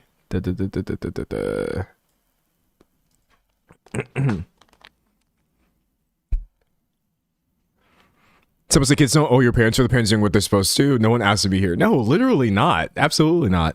Okay, skipping forward. Me, my mom, and my sister, and I gave my daughters everything I thought they wanted and needed. And now you got a bunch of team around them that think they know what's best for Charlie. And I have all the receipts. The problem is, what am I going to do? What am I going to do if I sue someone? What's that going to do? Drag my family into a lawsuit? So this is currently another tenet of his thing is like, it's Charlie's team. It is the people around her that have convinced her actually to have a problem with her father. When how many receipts did I just pull from like a barely 2-minute look at her show? The multiple amount of times she said my family wasn't there for me. All I'm saying is it probably didn't take much convincing. Someone said, where are those receipts? Oh, yeah, by the way, in this video, which we are absolutely not watching the entire 18 minutes of, he doesn't provide a single receipt. Again, it's a live stream, and unlike my live streams, he don't have no links. So there's nothing here, frankly. Kind of skipping ahead to the 4-minute mark. By the way, just wait till he starts talking about AI. That's when I was like, oh, this is not serious. This is not serious content. Give me a sec. 20. Let's go. All my .coms, like, so that's just one thing. So if you guys have any questions, but I'm here to just talk and you know, and look, someone just wrote another family ruined by fame. We're not ruined. I feel more normal now than I ever did. I'm just not going to let people lie. So a website that said we took that said I forgot. It said something along the lines of we took money and put it offshore. I wouldn't even know how to do that. I wouldn't even know. Like, come on, dude. We got our own money. We're fine. It was never going through this process was never about money. It was always. Y'all are millionaires. Y'all are millionaires. You have been millionaires for how long? And you're trying to tell me I don't know how to put money in an offshore account? Dog. Now here's the part where I, as a YouTuber, a third party, I can't tell you he's lying. But holy moly. All of his excuses and responses have literally been so terrible. We're too rich to steal money. I don't even know how to steal money. Charlie's just being lied to about her opinions that she's had ever since she was a minor. Someone say he thinks you're stupid. Clearly, I also literally do not understand who he like thinks he's talking to in this live stream, because I don't think people like care. I don't think his audience actually cares about this. He doesn't really have an audience. I'm just reading you guys. Wait, okay, hold on. Where's the part where he says it's never been about money? Opportunity that I never had as a kid for setting my kids up for success. Like, okay, whatever. I'm not going to be able to find it. But yeah, his insistence that this was never actually about money and it was just all about helping his family. Feel free to believe that if you will. Now, skipping forward to the 7-minute mark. What did I have over here? Blah, blah, blah. 7:03. This is why I pre-watch. That's why I pre-watch everything. Almost everything. All right, let's see. Dude, look, here's the thing. I was the hammer when it came to our family. Everyone had to go through me. And what I didn't see is they started to do little things. Oh, Charlie's 19. Charlie's 18. We should have a financial meeting without your dad in the room. And I was like, yeah, you know what? That's probably right. And I didn't see these people. They start to they pretend that they're here to help, but everyone that tries to help you is trying to control you.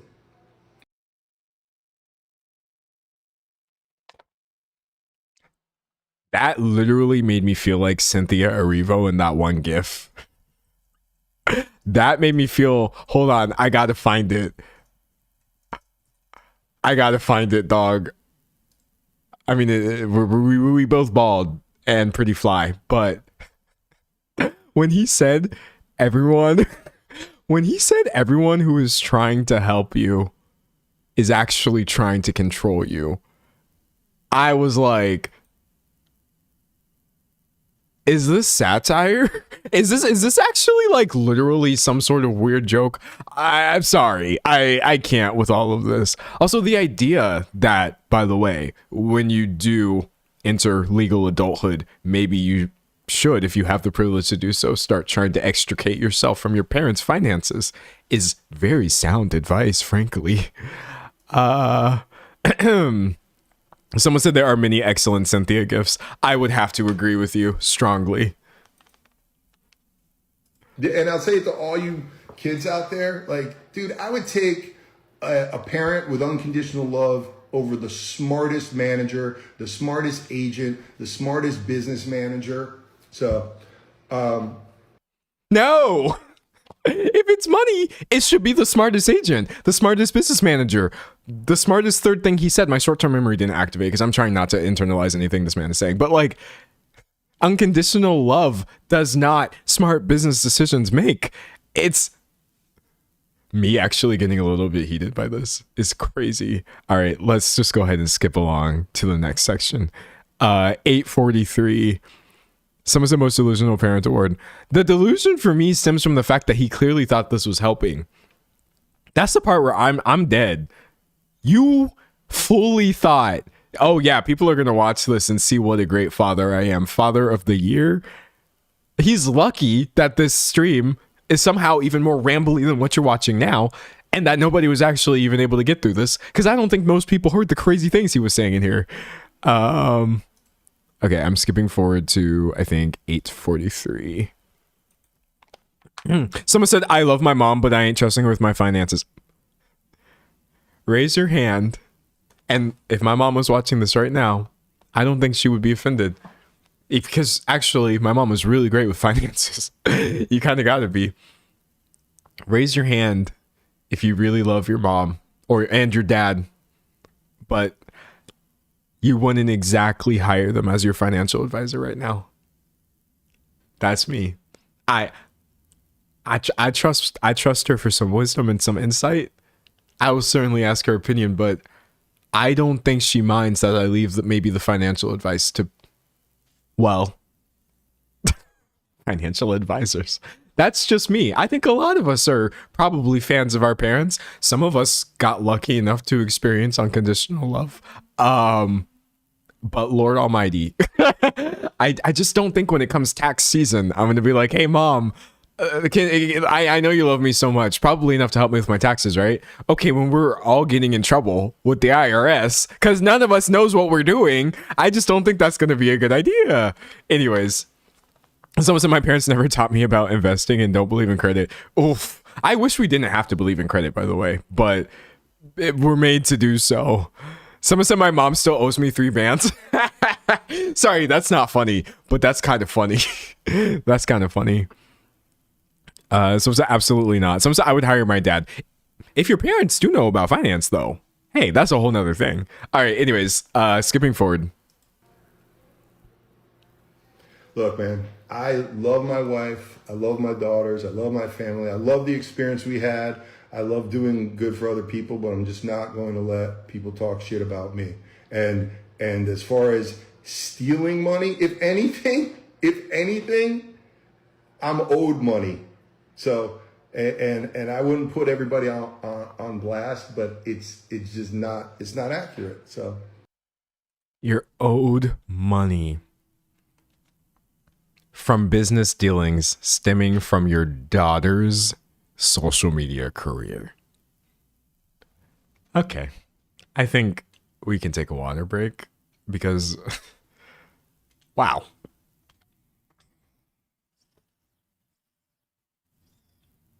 Someone said my being in Christ these tabs. Look, I know I have a lot of tabs open. It ain't easy, but we out here. Someone said correction, he loves the money they make. Yeah, very much that. All right. Anyways, truly was owed nothing. So that was 8:43, skipping ahead to 9:53. So much text, so much speech. 9:53. Okay. We'll go like right here. Oh yeah, you see the team, and dude, the team's all up in the videos, and these are people that used to work for me, and they all know who they are, and they made a fortune from us. But this is what they did, you know. They figured out a way that you know, Charlie's the golden goose and the cash cow, and they're gonna get theirs. So.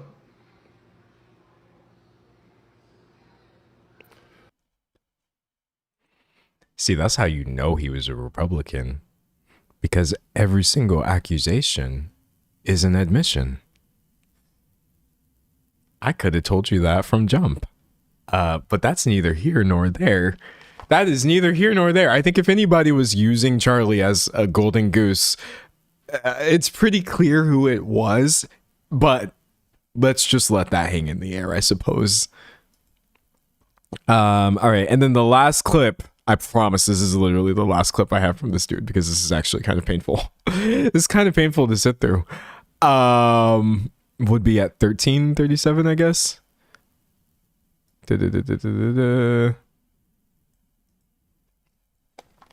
Someone said this dude sucks. I think he does. Yeah. This is not a great dad, not dad of the year.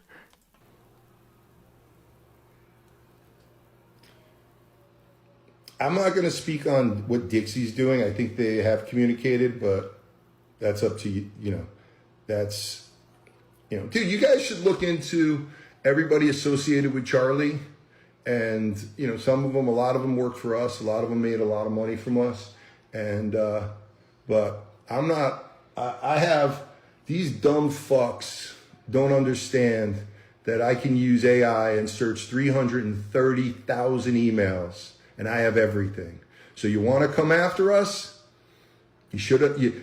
What did her business manager Ron Starr say? Mark, you give yourself too much credit. Yeah, Ron. You guys should look up Ron Starr, by the way.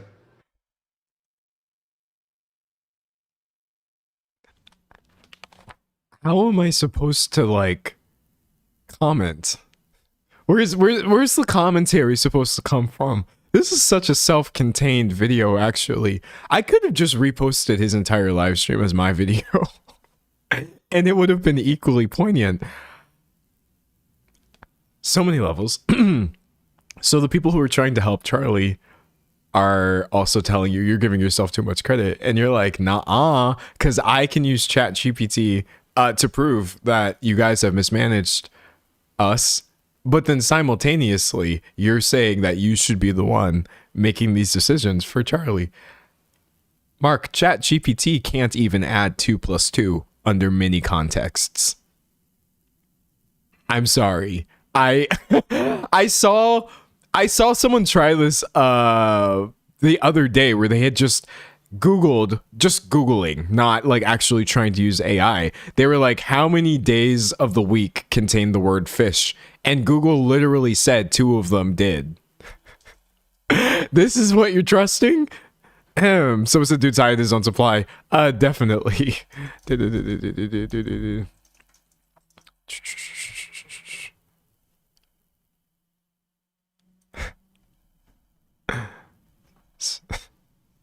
I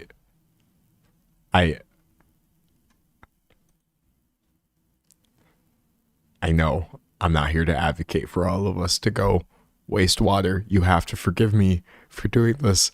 I am trying to make a point here. This still happens. AI overview. Only 1 day of the week contains the word fish. Wednesday. What? If you'd like, I can help you with some other fun wordplay or trivia. Would you like to hear some riddles or explore more unusual word facts? No. I would like no one to rely on these things for information ever again. And then I think we're all going to be fine. Anyways, sorry for that. I had to check because I believed them when I saw it, but I was also like, this is literally too stupid to actually be real. But it was. It was completely real. But yeah, closing that. Here, look, by the way, for the person who was worried about my tabs, look at this. Clink. Okay, so I closed everything. I'm going to go back through my outline to make sure I didn't actually miss anything. Boop, boop, boop, boop, boop. Okay, so we talked about the rumors that her father stole millions and Charli D'Amelio quitting one of her family's businesses. Charli vague posting about being sad, her dad ranting on Instagram Live, and fans pulling up receipts of exploitation via her reality show. We kind of talked about how she was a child dancer turned massive TikToker. TikToker was breaking multiple records, even though she was only like 15, 16, whatever. Dixie's sister, daughter of her parents. She was a little bit after my time. She only just turned 22. We talked about the rumors that she went no contact with her family and that apparently her dad has allegedly stolen money, which we still don't really know because that's unconfirmed, but he's certainly not helping. He responds to Dumois in the comment section talking about it's all lies, Charli's being manipulated. We talked about his failed Republican campaign, the weird DUI stuff that kind of proves he never really had her best interest at heart in the first place. We reevaluated sort of her relationship through the context of her show and looking at the multiple times. As she said, she felt like she was not being supported by her family, which we can all obviously recognize as exploitation at this point. Times where she was pressured to dance by teachers, pressured to do sponsorships, to uphold the business, to be the face of the business, to work while her family was vacationing, to grow up early, essentially. We kind of talked about how TikTok is... Oh, we didn't look at the comments. Okay, we missed maybe a couple things that I want to pull up because I think that they're great. I be spitting sometimes. Look, you got to make sure you cover the whole thing. I want to say to restore your faith in humanity a little bit. Nobody actually thinks that this came across well, obviously. Why is he telling the public this? Someone asked. It's giving jealous of my daughter. I don't trust him one bit.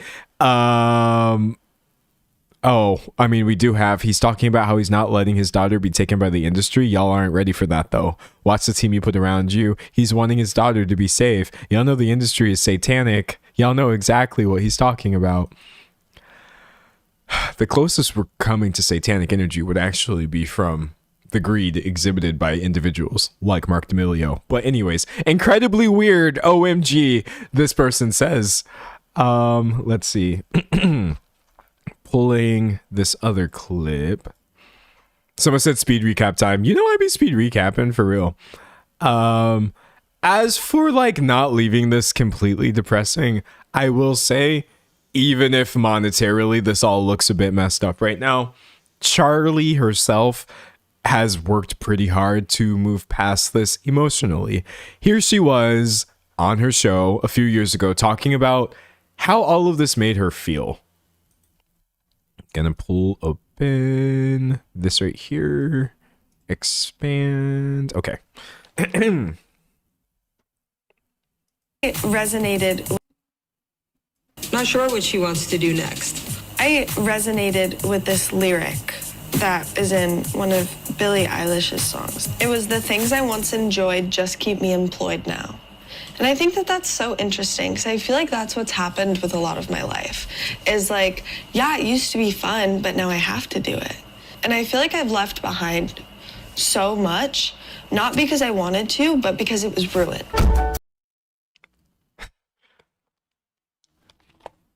What teenager should have to talk like this? This is actually like, this is such a sad recap of your own contribution and all the things that you have worked so hard on. To think of yourself this way at 19 or however old she would have been when they actually recorded this clip is just so, it's really messed up. But I kind of want to leave you with this instead. Whereas, pulling this from a random subreddit, let's see, volume, gotta bump this up quite a bit.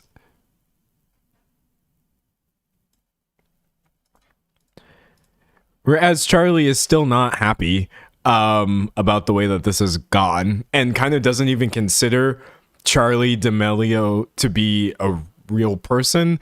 She has at least tried to move past that into whatever version of herself she actually is. If that made no sense, let me just let her explain it. It's 24 through 41. Okay, sorry, making sure I'm pulling the right timestamp. Charli D'Amelio is actually like, when I think that that person and me are the same person, that will just never compute in my head. And I don't know how, because like I make the videos. She is so boring. Like, I kind of hate her. Like, I kind of rough. Now I'm making it about myself, someone who was never actually a child star. I know what she's talking about, by the way. As an I hate to use the word influencer in this context, but I would also say like D'Angelo and whatever that means is a little bit separate from me and who I actually am. But you have to find this sort of weird synthesis that will allow you to continue as whatever is livable. Skipping forward to 59. And me saying that about myself and decisions I made as an adult to put things out on the internet, you don't need to feel sorry for me. I don't feel sorry for myself, but I can't help but have empathy for, yes, even a rich, privileged millionaire saying this happened to her when she was a child. I used to be like, I really, really like these shoes. And people would be like, well, I actually got stepped on one time. Wait, hold on. I skipped to the wrong part. She was just explaining how people online can be so hyperbolic, and you like, I like pancakes, so you hate waffles, which is very real, very true. But the part I'm trying to pull is 123, I think. Perhaps when I really sit back and think about my life from when I was like 15 till probably like 18, 19. Oh my god! Oh my god, oh my god, oh my god, oh my god. I'm so scared. I'm both terrified by her and also really, really in fear for her mental. Honestly, the fact that I'm like this sane is a little crazy. Let's talk about it. But, woo! Give me some credit, because I'm like doing that. I'm a happy person. Like, I mean, obviously I have my like off days, but like, shut up, Charli. I have so much fun. I don't know. It's rough. But I do see someone who is trying to move past all of it. And so I'm happy for her. That's actually quite a healthy stepping stone to be, into eventually moving into not whatever that was. So yeah. Someone said, am I face blind or does this person look like Charli? That was Charli D'Amelio. That was her. But that's all we've got. Someone said, "Hey, Legend, I just wanted to say I used to watch you a ton. I'm loving the reboot of your channel and vibe with these live videos." Well, thank you. That's actually quite lovely. I'm glad. That makes me happy. But yeah, ooh, buddy. Any final thoughts on that before we wrap? Someone said she's coping. Well, you have to cope first before you're actually okay. Or I did for sure. I certainly did. Any other thoughts, opinions? Reading chat. Someone says no one deserves to be abused even if they're rich. Yeah, no, absolutely not. No, not even a little bit. Someone says she's trying the best she can. Yeah. I hope she gets some quality mental health care. Absolutely. Yes. Someone says I'm getting tired of the tiny mics. Well, I can't fix that. Someone said my YouTube notifications for your channel haven't been working, so I'm late. Well, I'm sorry to report that I actually am wrapping up the entire topic. But hey, after this, we'll talk about other topics. And you're just on time to talk about Dolly Parton and Martin Scorsese separately. Someone said, I just feel bad that no one was protecting her. Well, no one was protecting her. Everyone was busy crapping on her, which I do still feel like at that time I definitely made fun of the D'Amelio show for existing, because I was just like, there's no way that having a TikTok following means we actually need like a Hulu reality TV show. But the actual like vitriol that people have for child stars, I'm happy to say none of that was living in my heart. I don't know what it is about like a famous teen that just really brings out the worst in people. Like Justin Bieber and the way people are, well, not are. He's a grown man now at this point. You can criticize him all you want. He'll be fine. But the way people were about like Justin Bieber and I don't know, all these people when they're kids. And I'm just like, why is it okay to hate kids if they're famous? It's so weird. It's absolutely so weird. Reading.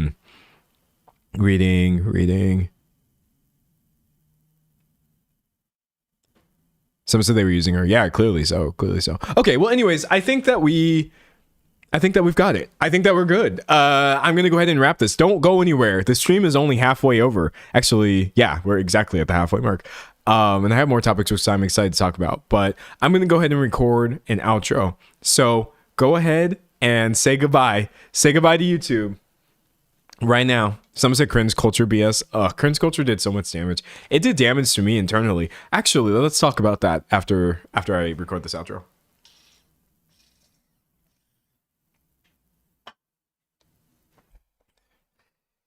Anyway, reading chat. Someone said we just watched a new topic idea for people hate famous teens. You know, that does have legs, and I will think about that. But it would probably just bring me back to the idea that people hate things that teenage girls like. So it probably wouldn't get me very far. Anyways, whose side am I on? Absolutely no one's. I still do not know what happened. Obviously, I don't purport to believe insiders for TMZ or this, that, the other, but I absolutely believe Charli D'Amelio was exploited by her parents. The extent of which, I suppose we'll never really know, but I'm sorry to see it.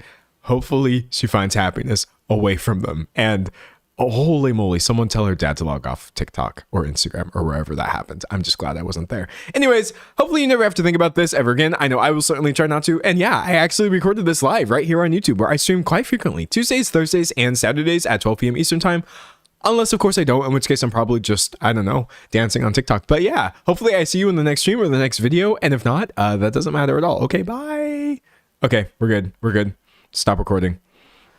We're good. We're Gucci. Okay, before we move to the next topics, I have a discussion piece for you. Y'all know how y'all have like internalized racism, or you can have internalized misogyny, internalized homophobia, all of it. Frankly, I think we all have all of these things. We live in a society. No joker. Who has internalized cringe phobia, which is actually just a cover for some other internalized bigotry? I do. Cringe culture did a number on me. Okay. And for those of you who don't know what I'm talking about, I'm referring to, I suppose we've always had versions of this, but it was pretty bad when I was peaking of internet usage before I actually was like online doing stuff. of just singling out specific people. Someone says ableism. Yeah, I think the vast majority, in my opinion, of cringe culture would just be being ableist. Yes, for sure. And also queerphobic a lot of times as well. Just a lot of this. But then also misogynist though. Because like we cringe at teenage girls for like, oh, you like this thing. Because there's so... Cringe culture is a cover for so many forms of bigotry. And even though I didn't personally think I was any of these individual things, I was totally down to cringe as a teenager at these things. And yeah, sadly, that cringe response, I do feel like I have fully killed it, but it was still part of me at some point. You truly have to let go of the idea of what is cringe. You have to embrace it. That's what I do nowadays at this point. Excuse me. As they say online, to be cringe is to be free, but that one did a number on me. I was out here watching YouTube videos from like the crustiest dudes imaginable, singling out people who actually had hobbies or personalities and being like, oh my gosh, this is so cringe. Because you can't say like, oh, this is like super gay. You can't be like, oh, ew, this is for girls. Or like, oh, this person is autistic. This person has a hyperfixation. You can't say any of that, obviously. I mean, you can if you want. But if you want to skirt it past into the collective consciousness, when we're all trying to be somewhat woke, you have to use other verbiage. And cringe was just a catch-all for any form of that. So I cringe when I think back about my cringe culture era. And I'm sad for the me who was so afraid of being cringe. There was a time when like... shaving all of my hair off and sitting in front of a pink background and telling everyone I'm a non-binary man, because I am, that would have been cringe to me. That's really sad. That's just who I am. And I wonder sometimes of like, no, I don't wonder. I know that that's part of the reason it took me so long to figure out who I am and what makes me comfortable in the first place, was just because I didn't want to be perceived as cringe. I didn't even allow myself to think of my gender as being anything other than what was assigned to me. I didn't allow myself to think of my gender expression as being anything other than what society deems is okay for me. I didn't do any of this. I don't know, there's levels to it. But yeah, thankfully nowadays I don't care no more. I don't care no more. It doesn't matter at all. Someone said they don't even know why, they just automatically act ableist. Yeah, no, the ableism of it all is just a mess too. It's bad. I have hyperfixations as well. Shout out ADHD, and I can sound pretty cringe talking about things. Kingdom Hearts, JRPGs, it gets really cringe really fast, honestly. Pop music production, artwork, yeah, it's bad. It's not bad.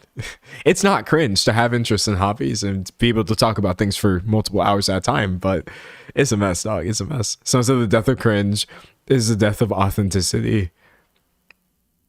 The death of cringe is the death of... Oh, you're saying if cringe, things that are considered to be cringe, if they went away, then people wouldn't be authentic? Yes, I agree with you. I had to think about that one, but you're correct. We shouldn't be trying to drive people away for this. Someone said I commit acts of cringe sometimes. Well, that's the thing. Every stream during Pride Month, not every, because I might forget, I've been trying to give us all the agenda. Actually, let me pull up my notes, my notepad. We talked about what the agenda was last stream. If I remember correctly, I think I said be confusing. that was my agenda. The LGBT agenda for last stream was I think we should all be as confusing as possible, and not explain ourselves. Never explain yourself to anyone.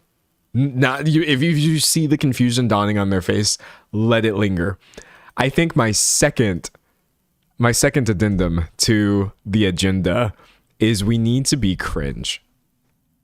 We need to be cringe this Pride Month. All of us. Listen, allies, whatever. We need to be cringe. I want to push us all into a space where by the end of this, everything is just so screwy that July, it spills over into July is my goal. So much chaos this June that we all just decide we need another one to contain it, but you'll never be able to contain it. But yeah, that's it. Someone says sit in the discomfort. Truly, hold space for that. Hold space for that, please. Someone said this is the gay agenda they talked about. Yes, this is the agenda right here. Be confusing, be cringe. If I think of something next stream, we can add it. And then at the end of the month, we'll look at all the things that we did and we'll be like, yeah, there was totally an agenda. We did this on purpose. We cooperated. There's a word I'm looking. Coordinated. We did this on purpose. Someone said Pride Year. Exactly. Someone said, now you sound like my psychologist. She always tells me to stop over-explaining. Well, I need your psychologist because I simultaneously still over-explain things. My entire channel, if not existence, is an over-explanation, a justification for my use of oxygen. I'm so sorry for using it. Okay. Dolly Parton. Let's talk about Dolly Parton. Dolly Parton. I do genuinely believe she tries her best, and I really appreciate her best. I believe she has chosen her. By the way, I'm not criticizing her in this video. I'm talking about people who are mad at her. I really, really like Dolly Parton's mission, just the education of children, basically minding her own business on so many topics, being really talented and amazing. Also, Dolly Parton herself, maybe she has not used these exact words, but she's done a lot in the fight against cringe culture. I'm starting to feel like someone who has more time than me could work on this. For as much as I'm sitting here and saying that we should be cringe and be free, I feel like Dolly herself, just through her very campy and intentional aesthetic that she commonly refers to as being trashy or like, part of why I'm so okay with this nowadays is because she herself was instilling the tenets of like, screw people saying that you're cringe. Just look the way that you want to look, no matter how it's interpreted. But anyways, I'm a big fan of Dolly Parton's advocacy and work. I can't come out and say, oh, I love Dolly Parton. I don't know her, but wow, what a great track record. And literally going on 80 years at this point. All this to say, this is so screwy, by the way.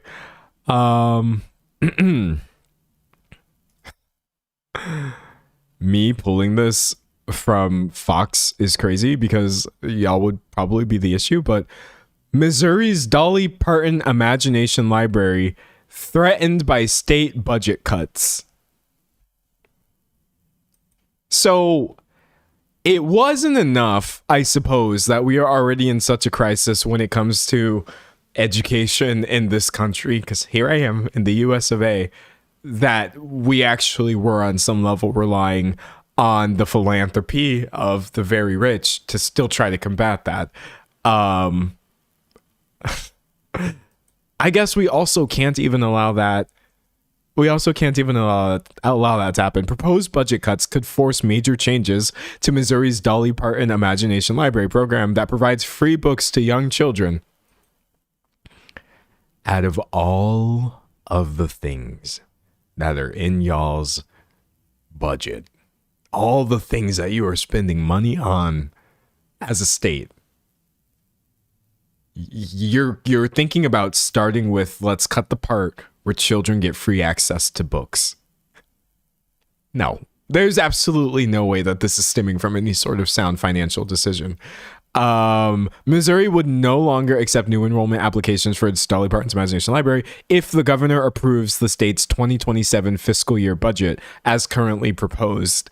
It would stop by July 1st of this year, I guess. It would no longer have enough funding to send free books to children who are not already enrolled.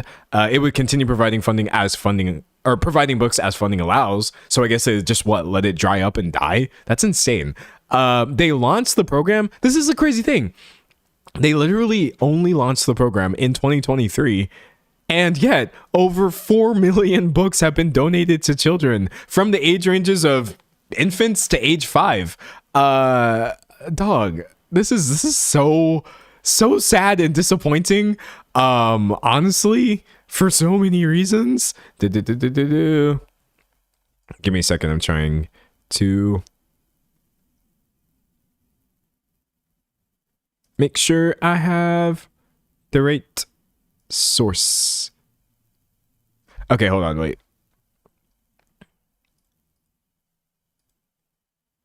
Okay, found it. So, let's pull this up right here.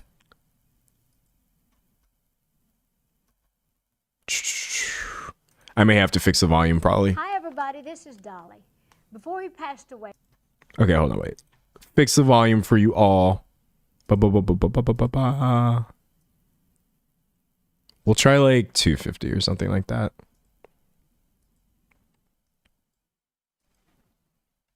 Dolly. Before he passed away, my daddy told me that the Imagination Library probably was the most important thing I'd ever done. Now, I can't tell you how much that meant to me because I created the Imagination Library as a tribute to my daddy. He was the smartest man I've ever known, but I knew in my heart his inability to read probably kept him from seeing all his dreams come true. Inspiring kids to love to read became my mission. In the beginning, my hope was simply to inspire the children in my home county. But here we are today with a worldwide program that gives a book a month to over 1 million children. Of course, I have not done this alone. The real Over 1 million children. Sorry. I'm a Texas boy. I mean, this boy is 27 years old and pays taxes and is legally responsible for himself, but I'm a Texas boy through and through. I love hearing Southern people talk. A million. That's wonderful. Sorry, I know that I'm getting nostalgic because I moved out of Texas. I mean, she's not from Texas, but you understand what I'm saying. I always forget where exactly. Is she from Tennessee?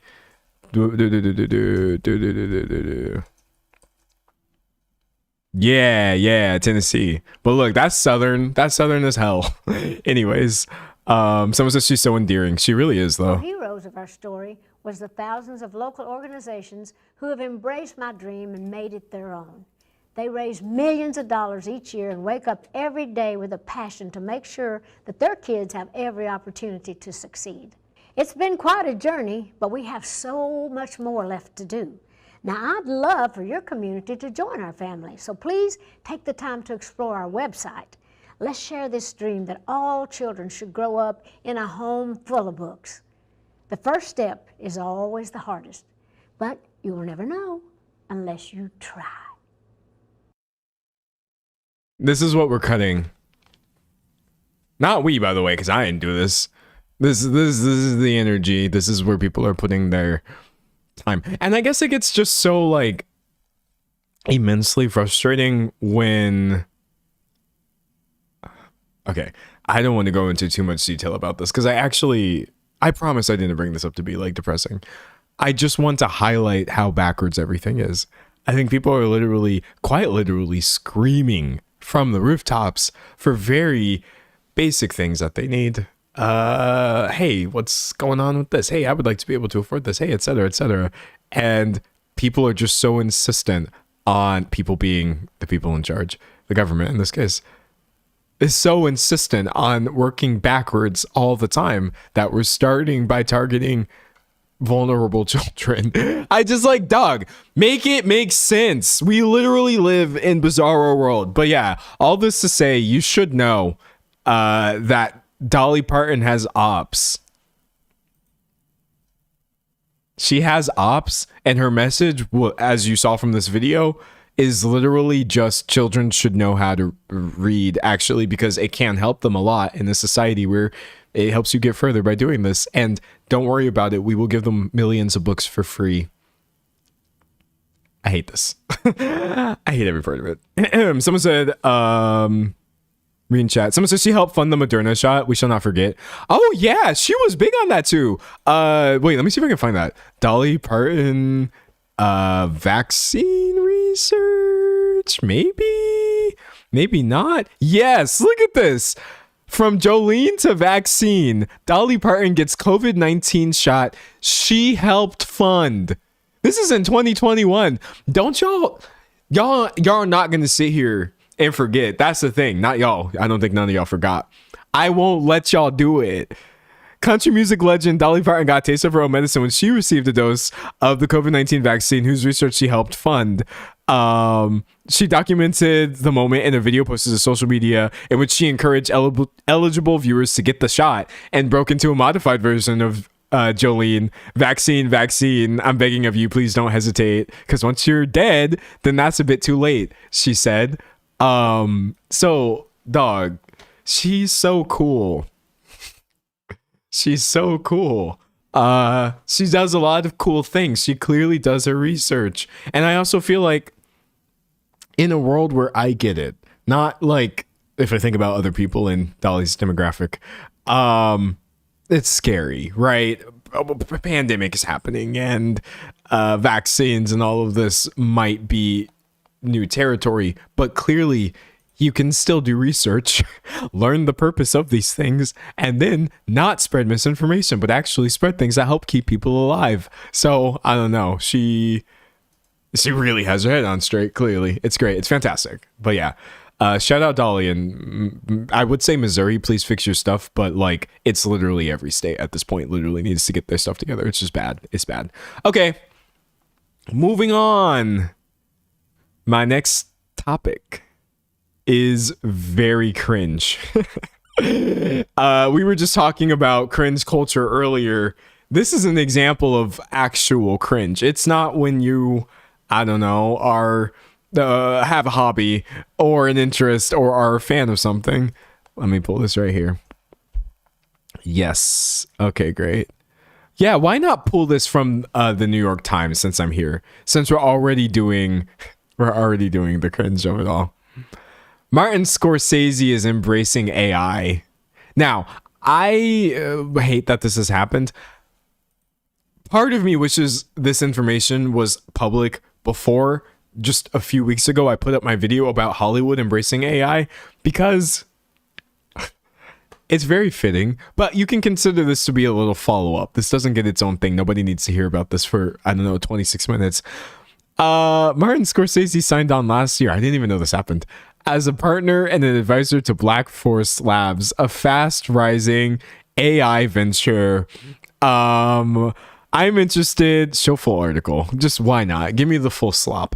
I'm interested in the intersection of technology and storytelling and seeing how that can push the bounds of creativity to create deeper and richer experiences for audiences, Mr. Scorsese, 83, said in the statement, which was shared exclusively with the New York Times. Remember, cinema is a young medium, only around 125 years old, so we have to be open to how it can evolve. And then he was explaining, do they have the part in here about storyboards, I think? Okay, yeah. Mr. Scorsese declined an interview request, but it was clear that his video AI endorsement had limits. His statement and accompanying video were entirely related to storyboarding, which is the process of visually mapping out a film before cameras roll. For 70 years, I've been creating my own storyboards, Scorsese said. There's always been this problem of how do you communicate what you see in your head to your cast and crew. There are some things you have to see and feel. Now with this tool, I can share what I'm visualizing more clearly and efficiently to my creative team. If you're that bad at it, you could also just hire a storyboard artist. Because that did clearly work for you for, was he 83? Like the 50 years that you've been making movies before this?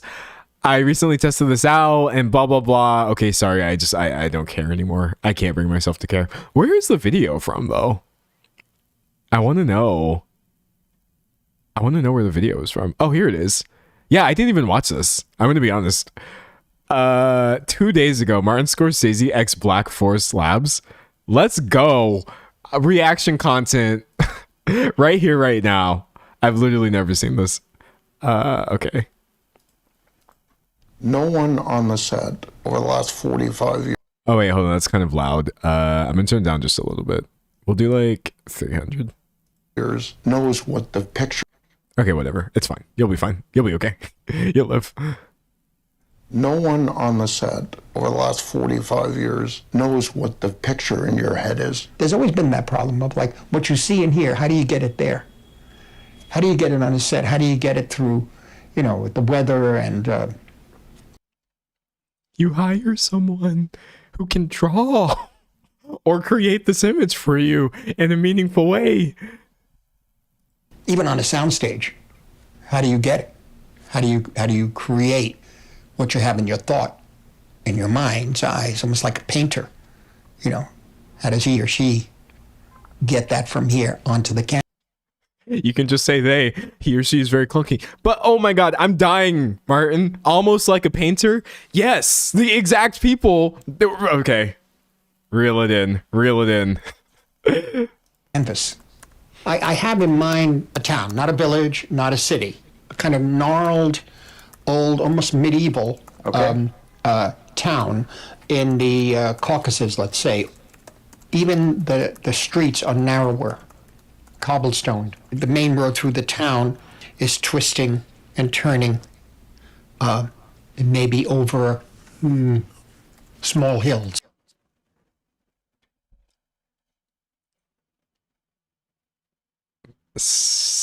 Sour. We needed the AI to generate an establishing shot of a snowy town. Am I missing something? I feel like if he's saying all this and then he shows something that is actually like deeply I don't know, different, I still don't think you need AI for this, duh. But like I might even slightly understand his wrong opinion that we need tools for this, but dog, this is so rudimentary. Also, someone said I have your notifications set, but I didn't get notifications for your life. I used to, but I haven't in weeks. I haven't streamed in a few weeks, but I'm back now, so don't sweat it. Oh, wait. There, look at that. That's it. Does that kind of look like it? Yeah, even narrower. Even narrower, okay. Street. Is even narrower. Okay. The driver would be, again, very Eastern European, almost like someone you'd find in the street there, older. Well, he'd probably be in his 40s, but he would look like he's in his 60s. Longish hair. It's almost the ideal would always be to make a film like in your private room, in a way. And you create the picture, in a sense, and that's finally translated. Here's why I have an extra layer of annoyance. I'm going to bring it up. I'm going to say it. Oh,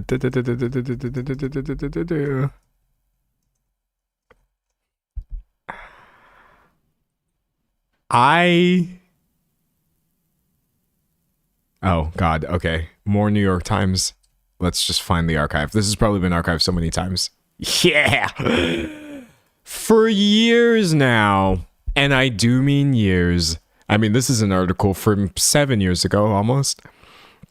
Martin Scorsese has been on this anti-Marvel movie tirade of like the MCU. The MCU is ruining film. Oh my gosh. And I agree that the things that drive Disney and Marvel to create these movies are absolutely not conducive to movies being a good thing or in a healthy spot for people who don't have access to these crazy billion-dollar budgets.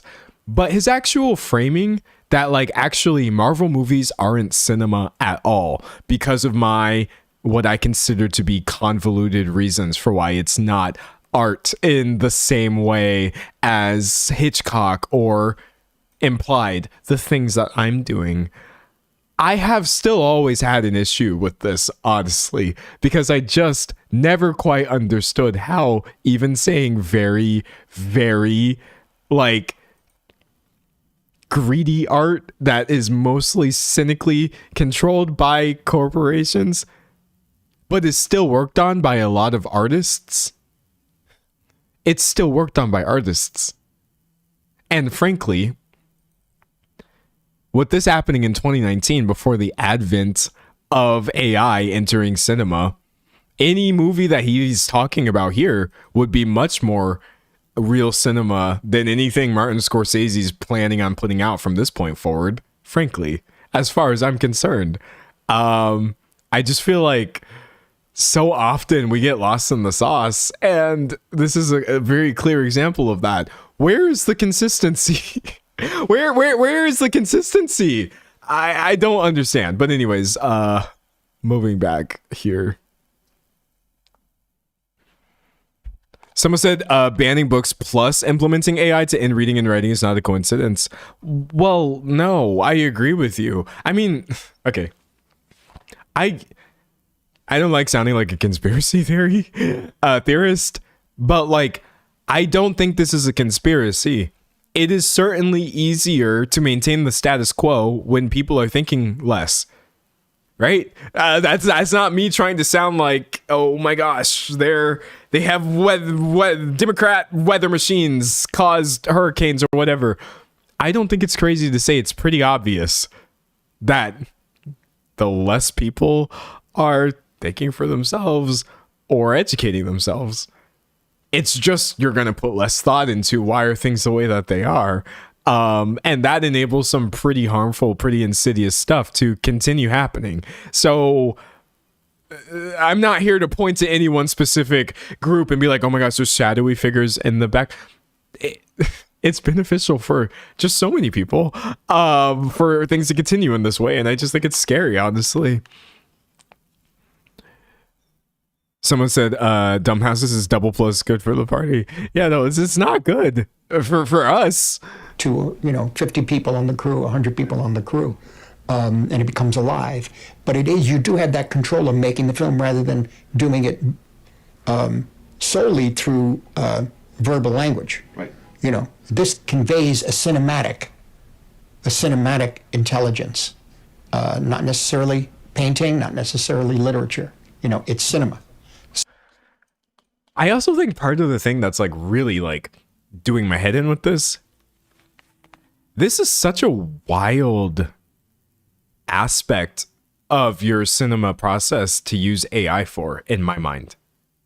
Because a huge part of Martin Scorsese's films are the way that they look, the information that he chooses to have on screen. They made me learn this in school. If you're picking up any bitterness here, I paid money out of my own pocket for academic people to explain to me why Martin Scorsese was a good director. And he was. Part of this is between him and the cinematographer, the usage of image to convey info was always something that I attributed to be very human, very important. And so there's no aspect of film where I would say this is good that we're using AI for this. If you're using it for sound, that sucks. If you're using it for this, that sucks. But the literal picture itself, the starting images that are getting the idea from Martin's head into the hands of his cinematographer, you're outsourcing this to a machine built off of every single movie that exists before, including your own ones. You're turning into a parody of yourself, which is also kind of what happened with the MCU. But anyways. So that's the great thing about this tool. It was a single tracking shot. Yeah. It was the most complicated shot I'd ever seen. I was there. But the thing about it, too, is how ultimately it's revealed that he's seated at a table right up front. He's like royalty. There are at least maybe 10 or 12 moments in that sequence that are little vignettes. And we had to stage the vignettes. Actually, I'm bored because now I'm just listening to somebody say, I had to work and now I don't have to anymore. So I'm not going to, and I'm good. But yeah, that's my little addendum to the Martin Scorsese AI debate. Again, I wanted to spare you all from this actually being a real video because I just think that would be annoying. I've made a lot of videos about this. I think about it constantly, but that's all I've got for you on that. What a mess, man. Someone said, what did RuPaul do? Well, RuPaul. Oh, I saw that. I saw that RuPaul has like AI in the new movie or something. Wait, hold on. I swear I saw this. Stop that train. Excuse me, AI. Okay, no. No. This says stop that train director says stop those AI accusations. Features no shots, quote unquote, conceived by AI. Huh. Okay. Hold on. We don't want to spread misinformation online.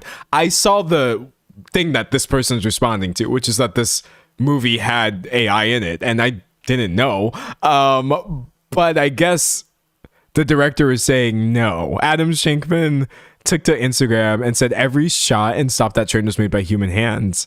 It's come to my attention there's some online speculation that it's full of fully generative AI shots, and I'm here to tell you it's not true. Okay. It's a couple of posts accusing it of conspicuous AI usage. Oh, but it says they credit a studio specializing in using AI for cost-cutting measures. Don't credit any 3D artists. Is that true? World of Wonder has had no issue using Gen AI in the past, and the shots look a lot like AI? What? Okay, well, as you see, chat, I would have to research this. That's my answer. People who have watched RuPaul's new movies seem to think that there's AI in it and that there is a list of reasons that would make it likely, but the director has come out and outright denied this. So I would have to look into it. I can't tell you either way because I have no idea. I haven't seen this movie. I don't know what people are saying beyond this a little bit that I've read right here, but I do think it also just sucks to be in a space where you don't know, and you're always on the lookout for this kind of thing. Speaking of that, I talked about this at the beginning of the last stream, but I watched the film I Love Boosters, which I thought was amazing. And actually the director of that film has responded to Martin Scorsese in the AI thing, which I thought was pretty good. Pulling this poster back up.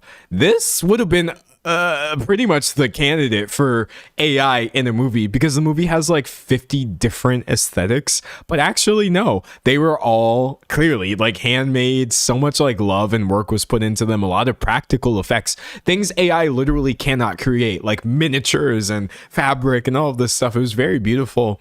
And so you could imagine the director of a film like this, who has worked with so many amazing artists to bring this to life, would probably have opinions about Scorsese. We'll pull this from Variety, I guess. Boots Riley, he's the director, guesses Martin Scorsese got a gang of money for the AI partnership and doesn't give an F. I think that's obviously true with him being invested.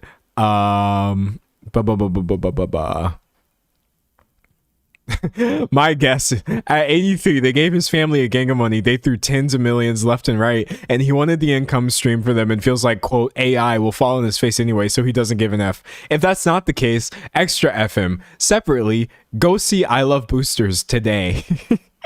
He says, yeah, the problem with filmmaking is we didn't have the tools to be creative before this. To be clear, my vitriol is not about him using it. I'd likely simply sneer at that in private. It's about him using his cachet to promote this and attempt to push the industry towards it. They need him. $1 trillion spent on generative AI, and it's not saving anyone or changing film yet. So I think we should probably all hold similar opinions, but like if anybody gets to it would definitely be Boots Riley, who him and so many people just poured who knows how much blood, sweat, and tears into a very real, very human film. Someone said, where's the lie? No, he ate with that. I don't think he was wrong about that at all. Lord almighty. But yeah, that was my little spiel on Martin Scorsese, Boots Riley, and I Love Boosters. See, that's the fun thing about these streams. You'll never get this in a video because it's not long enough. Honestly, if I can't talk about it convincingly without repeating myself over and over for a normal video length, I just relegate it for the second house, and I feel like it's more fun that way. Someone said sometimes there's very clear signs it's AI, but yeah, we shouldn't target styles that simply resemble AI. Yes, and we need to be open to changing our opinions in our minds. If we learn that things that have seemed to be AI are not, we have to accept them. I feel a lot of stubbornness sometimes when people learn that things are AI or they're not AI, and they're just like, oh well, I don't know, the vibes are just off. And I'm like, no, they're not. Art has always looked like this. Art has always looked liminal. Art has always been off. Art has always been conflating things and placing things in spaces where they don't belong. It's always been juxtaposition. Art has always been a finger with art has always been a hand with too many fingers. It's just that when a person does this, it's usually because they had a reason and not because they're a soulless machine that was incorrectly cobbling together other people's stuff. So I still am very much in the corner for like weird art and the persistence of such. Yeah, keep making weird stuff that honestly looks AI if you want to. I believe there's space for all of it, truly.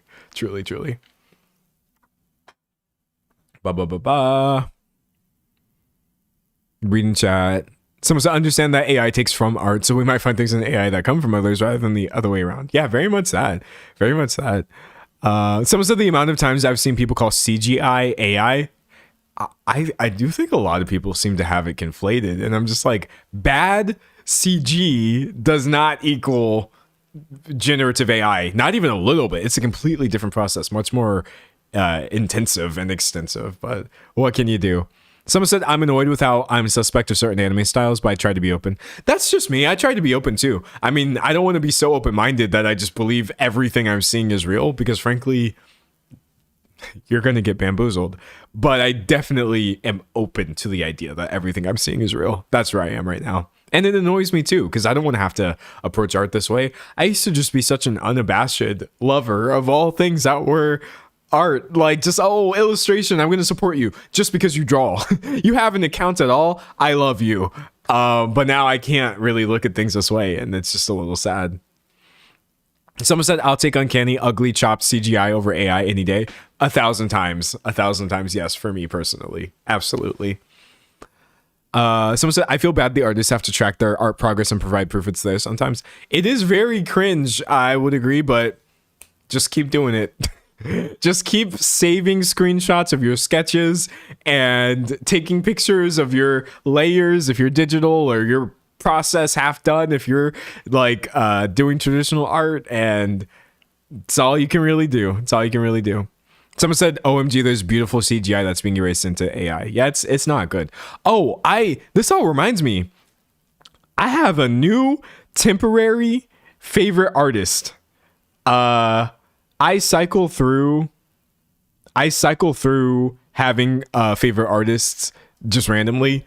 But right now, I am real big on Leonora Carrington, a British Mexican painter and novelist. So she passed in 2011. I was 13 or 12, so I had never actually heard of her. But recently her work has been receiving more attention, and I'm like, oh my God, she was so good. Dog, I'm getting inspired. Okay, so this is Leonora Carrington. Dude, her work is so cool. She, among other things, makes like these weird, like crazy surreal looking sculptures.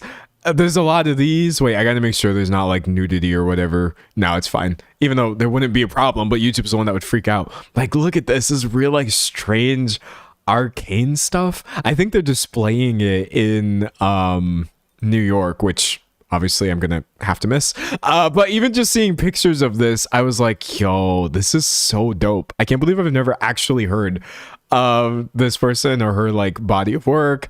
And yeah, I was just going through picture by picture, and like, dog, every now and then you see somebody's art and it makes you want to actually create art yourself. And I'm just like, I want to draw now. I want to draw really weird bird people and dream creatures and masks. And I just feel like the girls who get it, you know? Someone said it's legitimately beautiful. No, it's beautiful. Like, it moves me. I get chills from stuff like this. I want to look like this. That's what it is for me. I want to look like this, and I want to look like this, and I especially want to look like this and this. That's me personally. But anyways, someone said do it. We'll get there eventually. I'll reach a level of camp that transcends humanity. And then I'll finally be happy? Question mark? That's the real question. Someone said do it. D'Angelo, draw. True. Drawing is lit. Drawing is fire. And I should do more of it. I need to get back to it, honestly. I love drawing. Someone said NB felt. Yeah, no, there's a little bit of crossover there, but we'll just throw that in the air and leave it. All right, what else do we got? Reading chat. Someone said alebrijes are those cute animal dream figures in Mexican folk art. That's amazing. I need to do so much more research into all of this and just learn. It's amazing. Someone I'm drawing right now. Hey, let's go. Drawing stream when? Soon. No, not soon. That's a bad word to use. I said I was going to do drawing streams next month, and that next month was March. So let's just let that happen when it happens. But by the way, I've had a new idea for a stream. I think it's really stupid. And I don't know if I'm going to be able to do it. I don't think I'm going to be able to do it.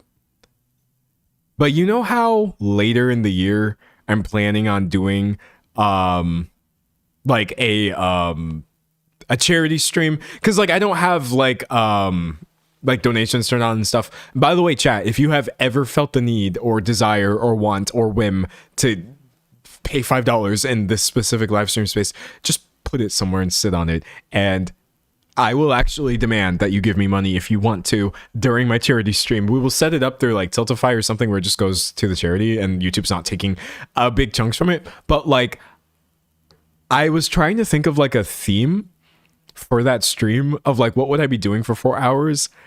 And it's starting to dawn on me. Let me know if this is stupid. What if it was like a marathon stream where I literally not like I might not do an actual marathon distance. I might do a half marathon just so I don't get tired because marathons are insane. And also I've never run one, but I can do a half though. What if it was a marathon stream where I set it up to where the whole time, not the whole time, but however long it takes me to run 13 miles, I'm like running in some way. And if you want to get my attention, you would have to like essentially pay, I guess, to like send a message or whatever. The money goes to whatever. I'm going to figure out a way. I have to talk to people who know how to do things. But I can hear your or see your messages as long as there's like some sort of donation queue or whatever. And then I can think about either matching or not matching. I can't promise to match yet because I don't know how this is going to work. We could donate. I'm still also just trying to work out like where we would be doing this. But I think that would be so fun. Like it would be kind of stupid, just like me. On some form of treadmill, just being like, oh my gosh, thank you YouTube user 1234 for the message. But for some reason, I don't know, it's the only thing I want to do. I'm becoming obsessed with this stupid marathon, half marathon stream idea. So yeah, I think I'm going to figure out a way. Well, the only issue is I have till the rest of the year to figure out. I'm not really sure where or how I would do this right now. I can't put a treadmill in my apartment. But like if I do figure it out, now just know that's just one idea. Maybe I'll come back in a few months and be like, that was the dumbest thing I've ever said. We're going to do something else. But right now, I don't know why it's so exciting to me. It's so exciting. Reading chat. Someone said, imagining you saying my name out loud would be so funny. It's true. I typically do not read usernames out loud, but maybe that would be the one time it happens is during the stream. It would be fantastic. Someone says it sounds tiring, but go off. Well, see, this is tiring to like, I think like people who are like sane about running, but I'm not. That's my idea of fun. For example, like recently ran, I think 10.8 miles for no reason. I didn't have to do that. So 13 miles is just kind of like, it's what, 20 extra minutes if we're taking it slow. So yeah, don't worry about me. The 13 miles is the part that I'm the least concerned about. Now, if I was coming like up with an idea of like, okay, I'm going to run a full marathon on stream in 4 hours, 26 miles. No, because even though a 4 hour time is like fine, that's scary. It's very possible that I could wind up crashing out or whatever, but like 13 miles is whatever. Someone said no one I know who's actually a runner is sane about running. Oh yeah, no, absolutely not. I have to force myself. Here's the thing. Here's how running went for me. So actually caring about injuries to myself and my person, that was never enough for me to be smart about running. I would just injure my leg and just be like, well, I'm going to keep running anyway. I would go to physical therapy and tell the physical therapist, like, hey, no matter what you tell me, I'm probably going to start running again in just a couple weeks. So what if we worked around that? And they would, to the best of their ability, but still while very annoyed, work with me through that. It's not good. And we all have our vices, but for me, that's definitely one of them. What I realized, because I can't keep hurting myself, is the less I get injured, the more I can run. It hit me like a ton of bricks, like a truck. I was like, wait a second. I can just devolve into running even more if I run more carefully. So recently I've been seriously scaling up my weekly mileage by running very carefully. Cause now I'm like, oh, we can go for like miles and miles and miles and miles at a time. The better I take care of myself, the more running I can do. So yeah, that's my current sane take on running, is to try very carefully never to get injured. So if I got to change my shoes out, we're changing them. Mile 300, goodbye. If I have to slow down on this one, we're slowing down, but I'm still going to be out there. If I have to do a bunch of easy days in a row, okay, we're going to take it easy until if I have like a niggling, I don't know, bothersome feeling in my knee, I'm not going to exacerbate it anymore, because what I want is to run unbroken. I don't want it to keep getting interrupted by annoying physical therapy sessions, even though I have so much appreciation for my physical therapists. But I'm tired, boss, and I just want to keep going forever. So all this to say, I know it sounds like running 13 miles while talking is crazy, but I can do it at a pace at which you can hold a conversation. Because frankly, the vast majority of your running should probably be happening at a conversational pace anyway. If you are doing a lot of miles, all you have to really do is just pay attention to your breathing. And like, is it easy to speak? But yeah, I'm psyched. Someone said I can't even run for 5 minutes straight. You don't have to. That's the thing. If you want to run, I could maybe help you be able to run for 5 minutes straight, even though you may be exaggerating. But like, no one should take this up as a hobby if they don't want to. Walking around is also fine. Elevating your heart rate through other methods that are more fun to you is also good. Take up cycling, if you want to be able to run distances and stuff, then you just have to keep alternating between walking and running until you can, and then you'll be fine. That's it. That's all you really got to do. You're like, oh, I've been out here for, well, no, there's two things you need to do. I always give the same advice, even though I'm not qualified to give advice because I'm not a coach. Slow down. Slow the heck down. I don't care how slow your pace is, your easy pace. I don't care if your easy pace is the same speed as you walking. It doesn't matter. As long as you are doing the mechanical motion of running, whatever pace you have to do that for that to be maintainable, do it at that pace. It doesn't matter if we're talking 12, 13, 14, 15, 16 minute miles. Not a big deal. 17, 18, it doesn't matter.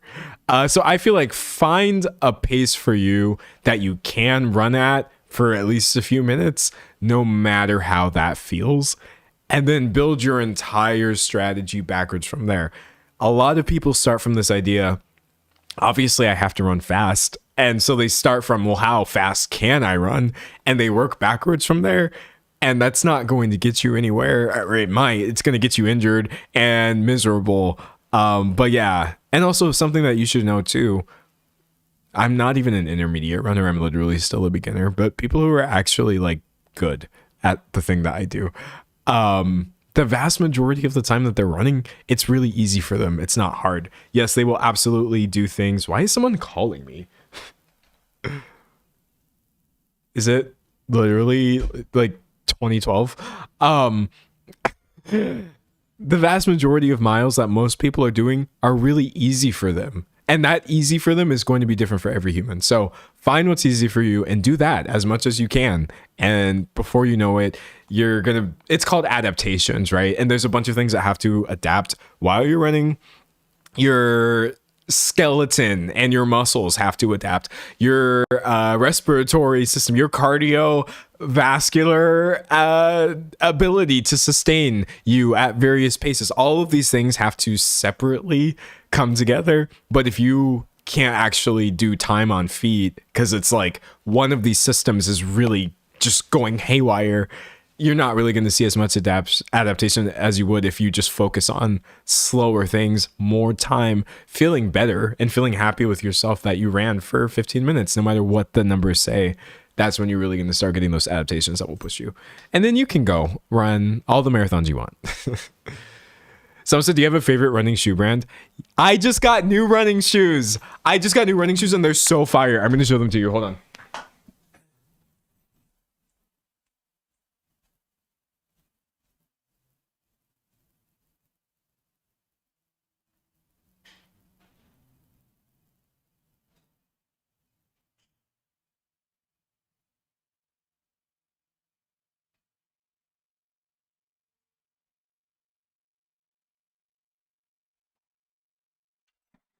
Spoiler alert, these are some stupid looking shoes.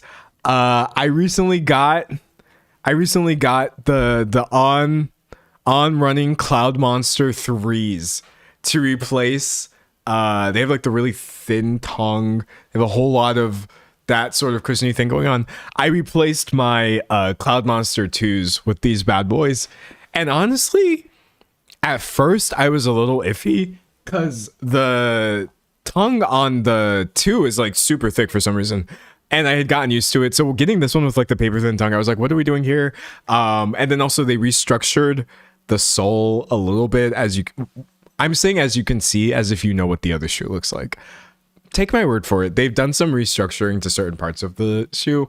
So I was very iffy during my first run, but actually they feel really good. I'm really happy with them. And yeah, those are. I don't want to say On is my favorite brand because I feel like brands are always going to disappoint you for sure. But maybe On is the one that I've been defaulting to. I personally am not like a super big Nike fan, even though if I could get my hands on some Alpha Flies in my size, that would be cool because I do want to try them, but it's okay. It's not that big of a goal to me. I'm happy with my shoes that I have. I have these right now, which will probably have to be replaced soon. And not soon. I just got these, but they will have to be replaced when it's time to replace them. And I have a separate pair of shoes for like other kinds of workouts that are not running, because you don't want to like wear down shoes that are already not super durable by doing other things that are not actually running.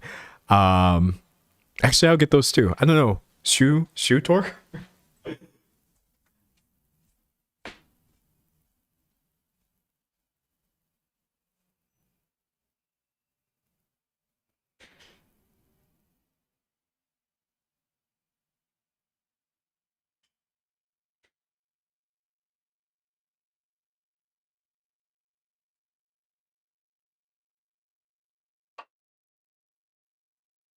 So these are my what?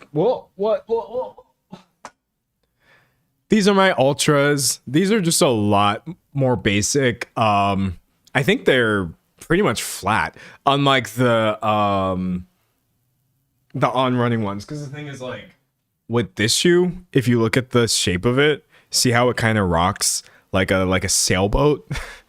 That's useful.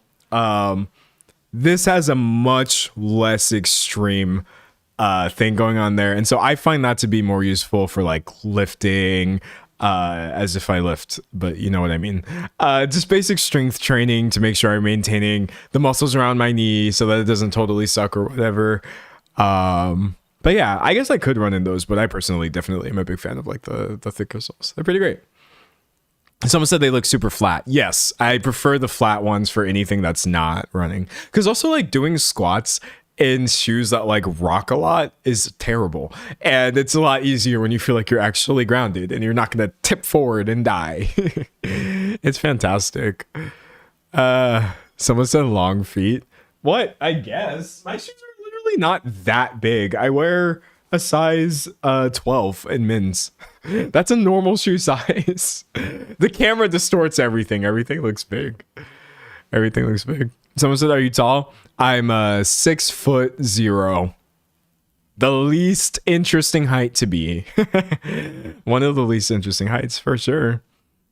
Someone said, did I miss the Charli D'Amelio story? Yes, but don't worry. Unlike my last stream, which unfortunately got scrapped, I'm going to be turning that one into a video. So you will be able to watch it tomorrow, actually. Inglorious HD. Someone said that angle was crazy, though. Yeah, okay. Well, that's the issue with, like, cameras, right? Especially small cameras, because I record on iPhone. Normal angle. Clown shoe. Normal shoe. Clown shoe. Look how even just a slight difference makes it look. Here, we'll do it on this side. Even a slight difference. Like normal shoe.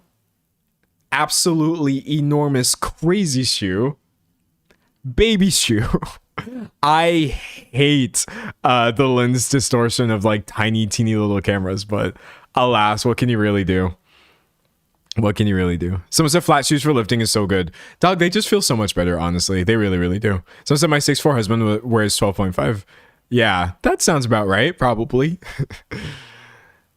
Someone said this is how my mom feels about Converse. Yeah, Converses are pretty dope for lifting too. Like, I don't think you should be running in them. No. But lifting, fantastic. Amazing. Someone said, how do you guys keep your shoes clean? I just clean them. I mean, I won't lie. I'm not super good about cleaning my running shoes because I don't wear them anywhere else. But to run, but yeah, if I need to, which I have had to at times, I'll just clean them off. Someone said you record on an iPhone. Cool, I didn't know that. I do. iPhone 12 Pro Max. They will never, ever, ever, ever get me to upgrade this phone. They will never get me to upgrade this phone. I don't care if literally the next iPhone pays my bills for me and cooks dinner and raises my non-existent children. I'm still not upgrading. The iPhone 12 Pro Max peaked. iPhones have not meaningfully gotten better since 12. I'm never giving Apple another dime until they actually... Well, I say that, but I'm literally streaming from a Mac right now that I bought recently. And also I thought about buying the MacBook Neo, which is bad. So never mind. I probably will give Apple more money. But not for an iPhone. And I also currently don't use an iPhone. I use this is a Google Pixel 10 Pro Fold, which has been pretty... No, I don't have a 10. I have a Google Pixel Pro 9 Fold, 9 Pro Fold, which has been pretty decent. For a second, I wanted the Samsung Tri-Fold. And here's the thing. This sucks really bad. Do y'all want to hear a really, really, really annoying... Y'all want to hear me be the most annoying I've ever been? This is not a real problem. But I'm telling you, I was still sad about it. When Samsung announced the Galaxy Z Trifold, which is a phone that folds out 3 different ways, like a brochure, I wanted it pretty badly. But what I realized was I shouldn't distract myself. Because I know my personality type, and because January was the time at which I was trying to come back to YouTube and stay focused. Look at this. January 30th, 2026. That's when they announced it. So I purposely did not buy this phone. It came out and I was like, stay focused, D'Angelo. You're going to be okay. Just keep posting. Post consistently. Post for a few weeks, at least. You know what I mean? A few months. And know that you're not just going to distract yourself with some shiny new toy. So I chose not to get it. Because I thought I was being smart.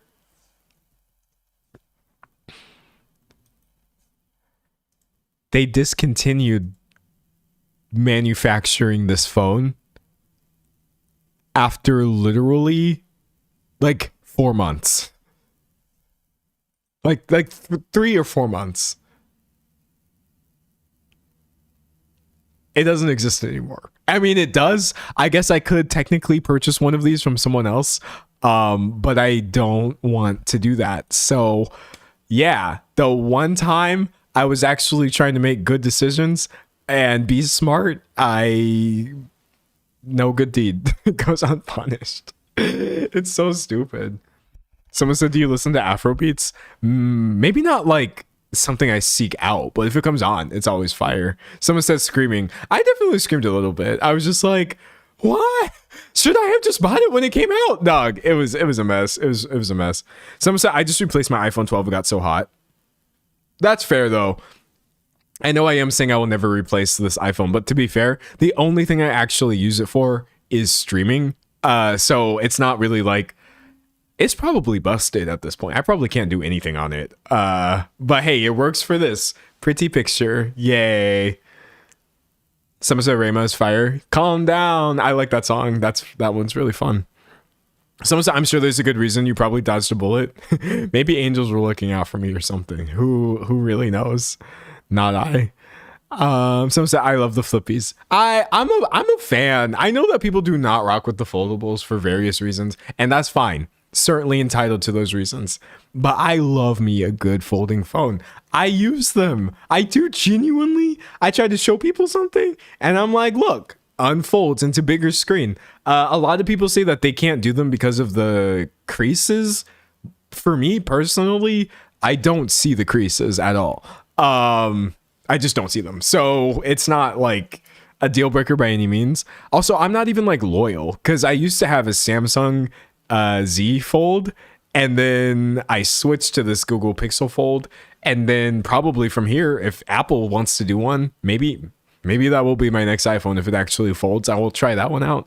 I have no brand loyalty because brands, as I say, will always disappoint you, but what can you really do?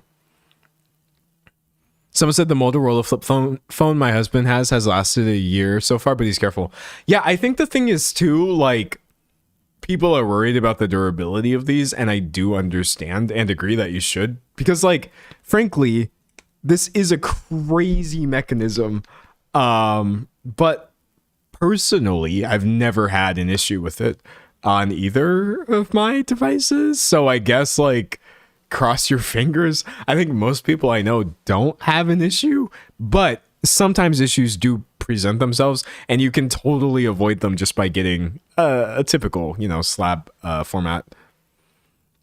Someone said this transitioning between Android and iPhone not get annoying. Kind of, but I guess I've always kind of been caught between like OSs. I have a lot of my stuff in like the cloud anyway. Like right now, for example, I was streaming from my PC, this Windows PC, but actually the footage itself is coming from a Mac, and my outline I did in Microsoft OneDrive in Word online, so I can view it on this one computer right here that has my outline stuff, and then push it forward to this, that, the other. So I feel like, yes, it probably is annoying, but I've literally been juggling these various brands for so long at this point. Like, dog, I just don't care. I don't care no more. Reading chat. Someone said, I've switched between Apple and Samsung my whole life, and it's chill. I feel like it's very much chill, yeah. I also just, like, I've never been, like a console wars kind of person where it's like, oh, the PS5 is better than the Xbox, or the Nintendo Switch is better than the Xbox. Actually, I mostly see people saying things are better than Xbox, which is kind of funny. I would like to stick up for Xbox a little bit and say, oh my gosh, my chair is coming apart. Anyways, I would like to stick up for Xbox a little bit and say, if you don't have a gaming PC, Xbox is totally fine. But yeah, I've never been like a console war person. I think most devices are pretty neat. In fact, do you want to see my stupidest device? You want to see my dumbest one? I bought this one a while ago.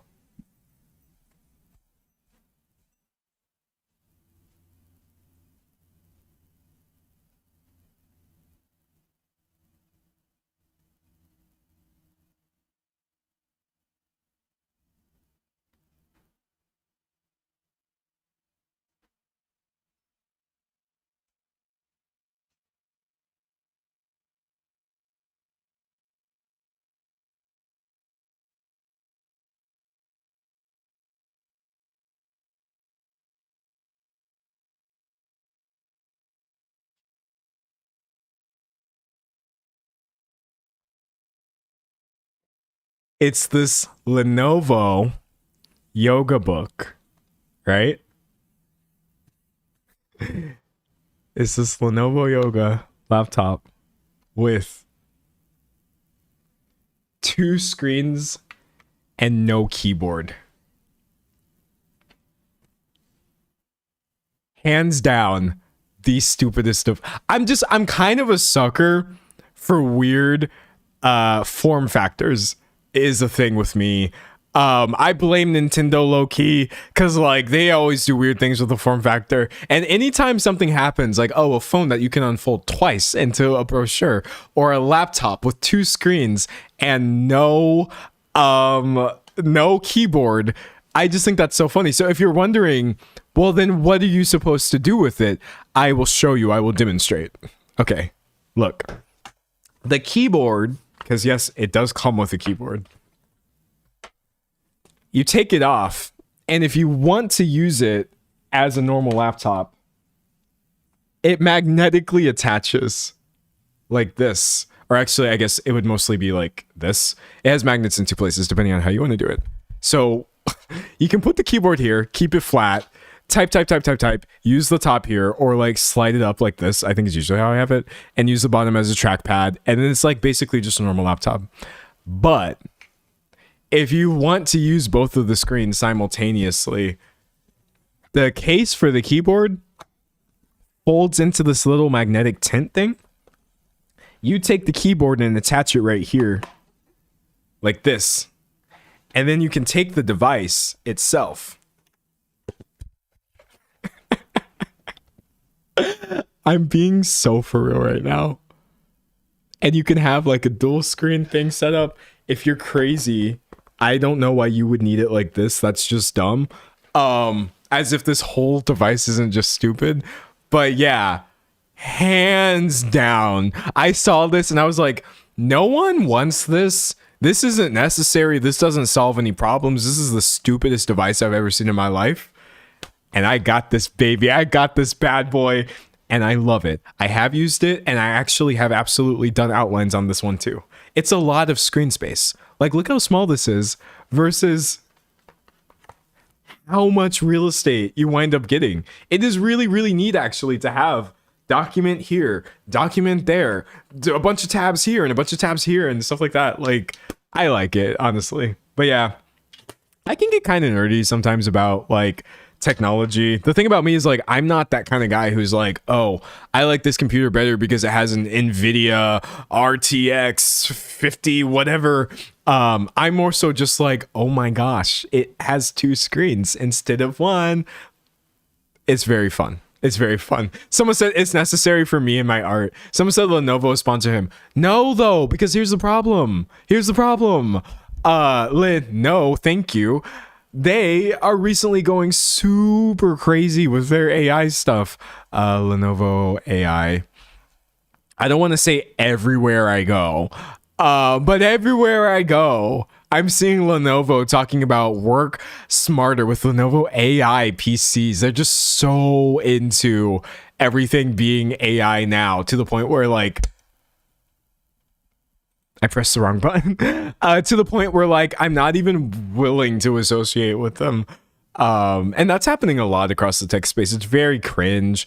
Google, as much as I enjoy my Pixel phone and I gotta call my mama, I'll do it with this bad boy, but like this is super AI now. Everything is just so deeply entrenched, and I'm just like, this was never why I was interested in devices. And now people are getting lazy. They're getting lazy.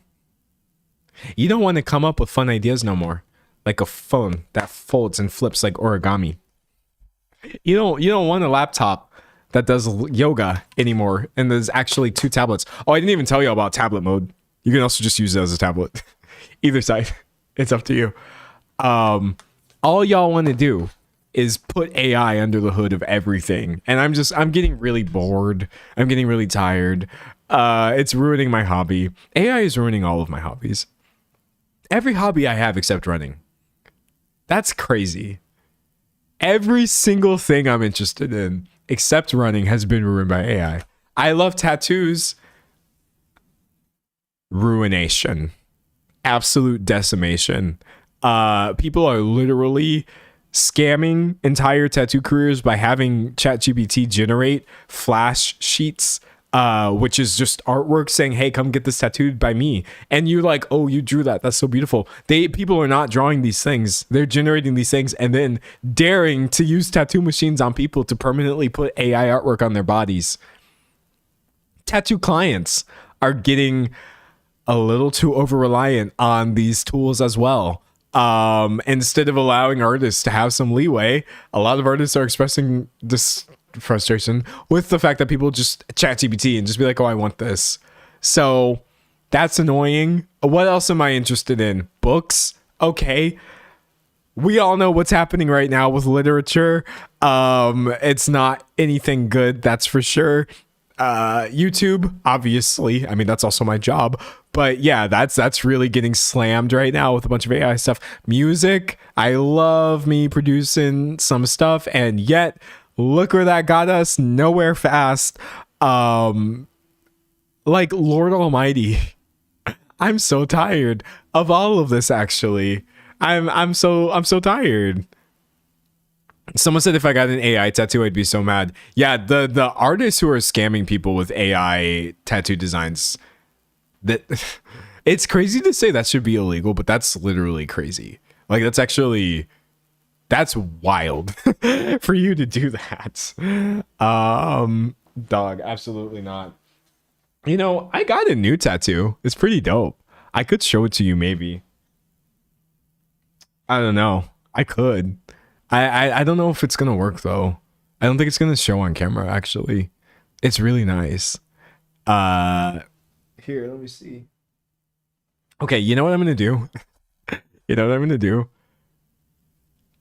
I'm gonna moisturize her really fast, because I don't know if you've ever gotten a tat, or if you know what the healing process is like for someone who may have gotten one, but they get very dry, and this one is quite recent, so she's looking a little crusty. I need to restore the beauty, and then I will show you.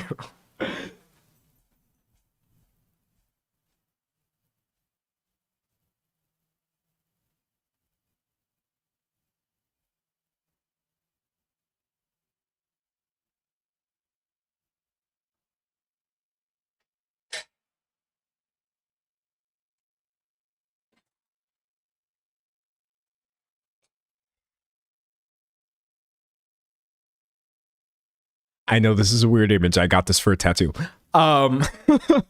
Look, tat people will be very opinionated on what all you should be putting on your body. They'll be like, use unscented soap. No, use dial soap.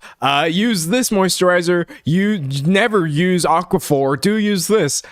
After dealing with a bunch of artists and realizing they all mean well, but no one really knows what to do or say, I have settled on just basic Lubriderm. As lotion. It works. It's fine. It's great. I'm applying it to my leg right now. I should stand up while I do that so this looks less weird than me sitting down. Okay. So, like, I don't know. Should I, like, move back and then you'll see it? Wait. Okay, hold on. It's gonna be crooked, though. Okay, wait. Use your imagination. Gotta rub the lotion in. Use your imagination. Turn your head, and then you'll be able to see this tattoo. Okay. Oof. Hey, look at that. Is she pretty? I still feel like I did a really terrible job of showing it off. Probably. But here, we'll do one more try. One more try. There we go. That's as close as we're getting. That's as close as we're getting. Yeah, I think it came out so good. I was so happy with it, actually. For those of you who don't know, it's in the tradition of what are called like lady head tattoos. Here, I'll just show you what that looks like. All, or the vast majority of my tattoos are in the style called American traditional, and in this style, it's pretty common to get the lady heads, which are these portraits, but I think the issue is they are almost all white. Or cultural appropriation of some kind.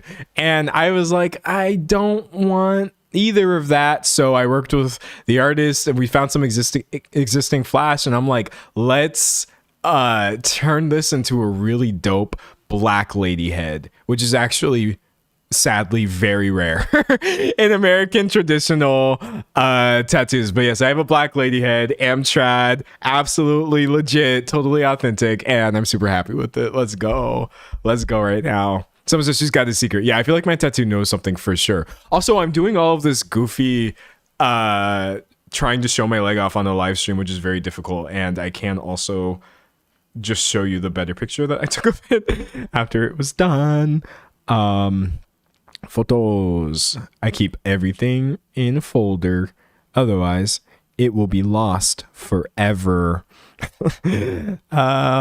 OneDrive. See, this is what I was talking about. That person who asked me, doesn't it get annoying switching back and forth between like iPhone and Android? It would, but this is baked into my subconscious at this point. We are switching right now from Android to PC, and then I'm going to show this via Mac, which is so fun. Okay, here we go.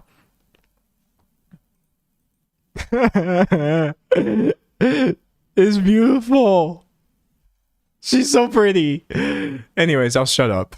I'm being annoying. Sorry. But you know, artwork is just really dope. It's really great. And I've said before too, like, you got to put some thought into it. Not much, but you got to think about how it comes across. And I think this one comes across pretty well. I'm a big fan. But yeah, shout out to my artist.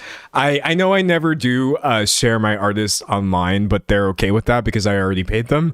And also I would just prefer not to, because then you could easily locate the shops that I go to very frequently. Womp womp. Womp womp. Someone said leg kind of ripped. I wouldn't say that my leg is like ripped by any means at all. I do think just because the only thing I do is like run basically. It's mostly muscle. It's not a lot of muscle though. I still have skinny legs. Someone said, do the cards have meaning? I think the cards, if I'm being quite honest with you, are mostly just part of a continued theme that I already have going on my body, because I already have like not going to be able to show this at all. I don't know why I try to show anything ever. I already have like you know, like sun and moon stuff going on. And there was initially like different stuff on the cards, but I asked the artist, I was like, yo, what if we kind of like switch it up and did like this sort of more celestial, like sky based kind of thing? I think it's really fun like that. Some of the lashes are so pretty. I know, everything came out so good. Someone said, oh, when did you get the snake bites? I love those, bro. Thank you. I appreciate that. I think I got them like a few weeks ago, or no, like a couple months ago. They've been pretty good. I like these a lot, honestly.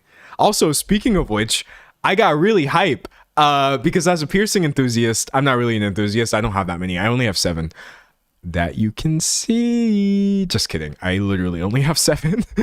Y'all know Willow Smith? Y'all know Willow Smith? I should put Smith, otherwise there's so many things that are named Willow. She got new music coming out. Periodically, I'm always promoting Willow Smith for some reason. You would think I was literally on her payroll. I really, really like her music, okay? She got new music coming out, but I also saw on her IG, which I hadn't seen because I went back when I saw she had the new music and stuff. Let's see. I'm never going to be able to find the picture. Oh, here we go. She popped out with the vertical labret, and I was like, let's go.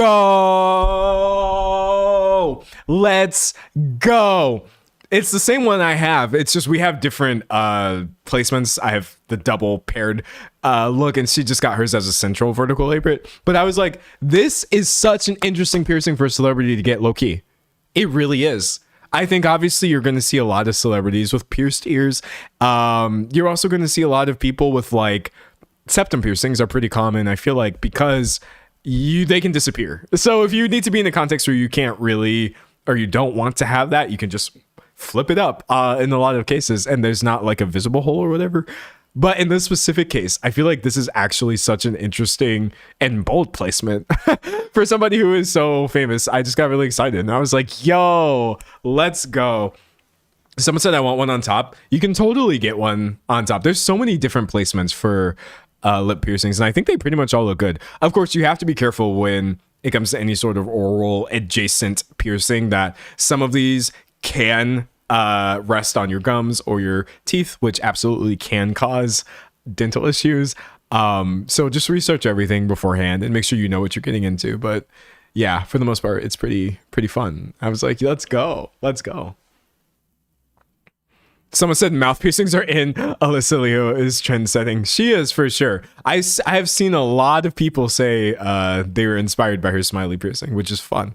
I think her style in general is super cool. Can we just give a shout out? I mean, this is like not necessary for me to do at all because everyone already agrees. But I feel like her style is, I misspelled her name. Her style is so cool. For those of you who don't know, I'm talking about Olympian Alyssa Leo. Like, whether she's on the ice or just, dripped out, every time I see this person, I'm like, was it a legal requirement that you wear one of the coolest outfits possible? Is that in a contract or something? But yeah, I think that's really fun.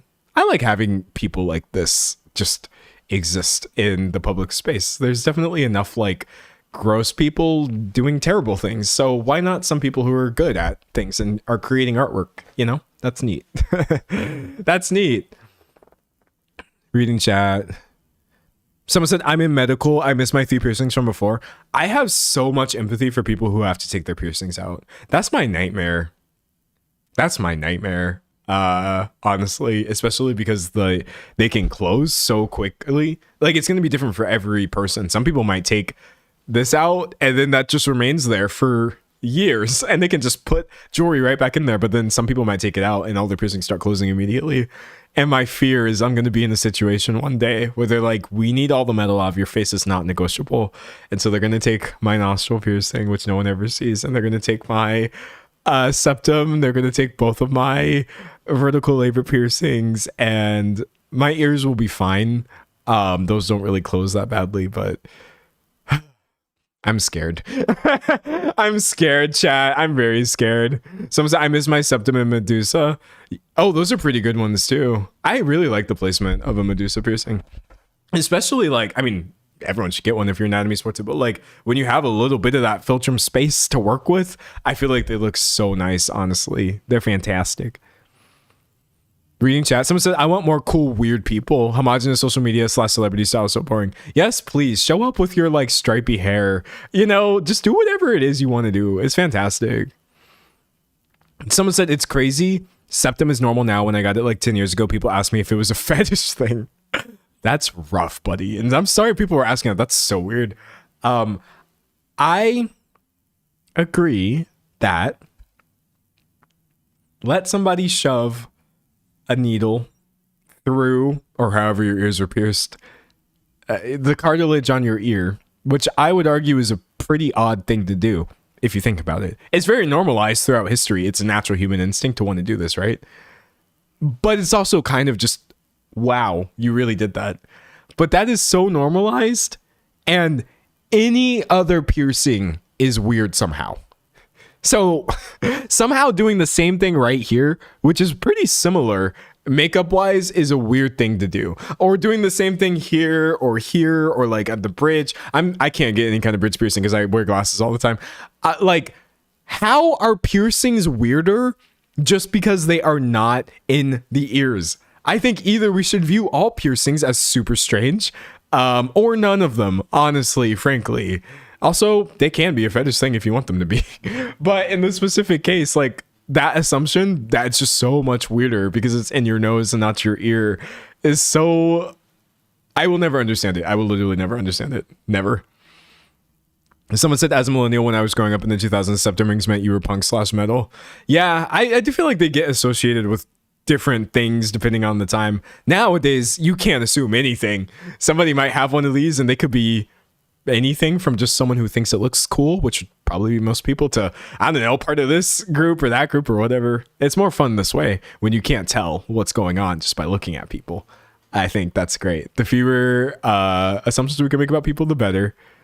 Someone said like more pierced people, tattoos, more colorful hair, bald women. Yes, all of this in celebrity culture would go a long way.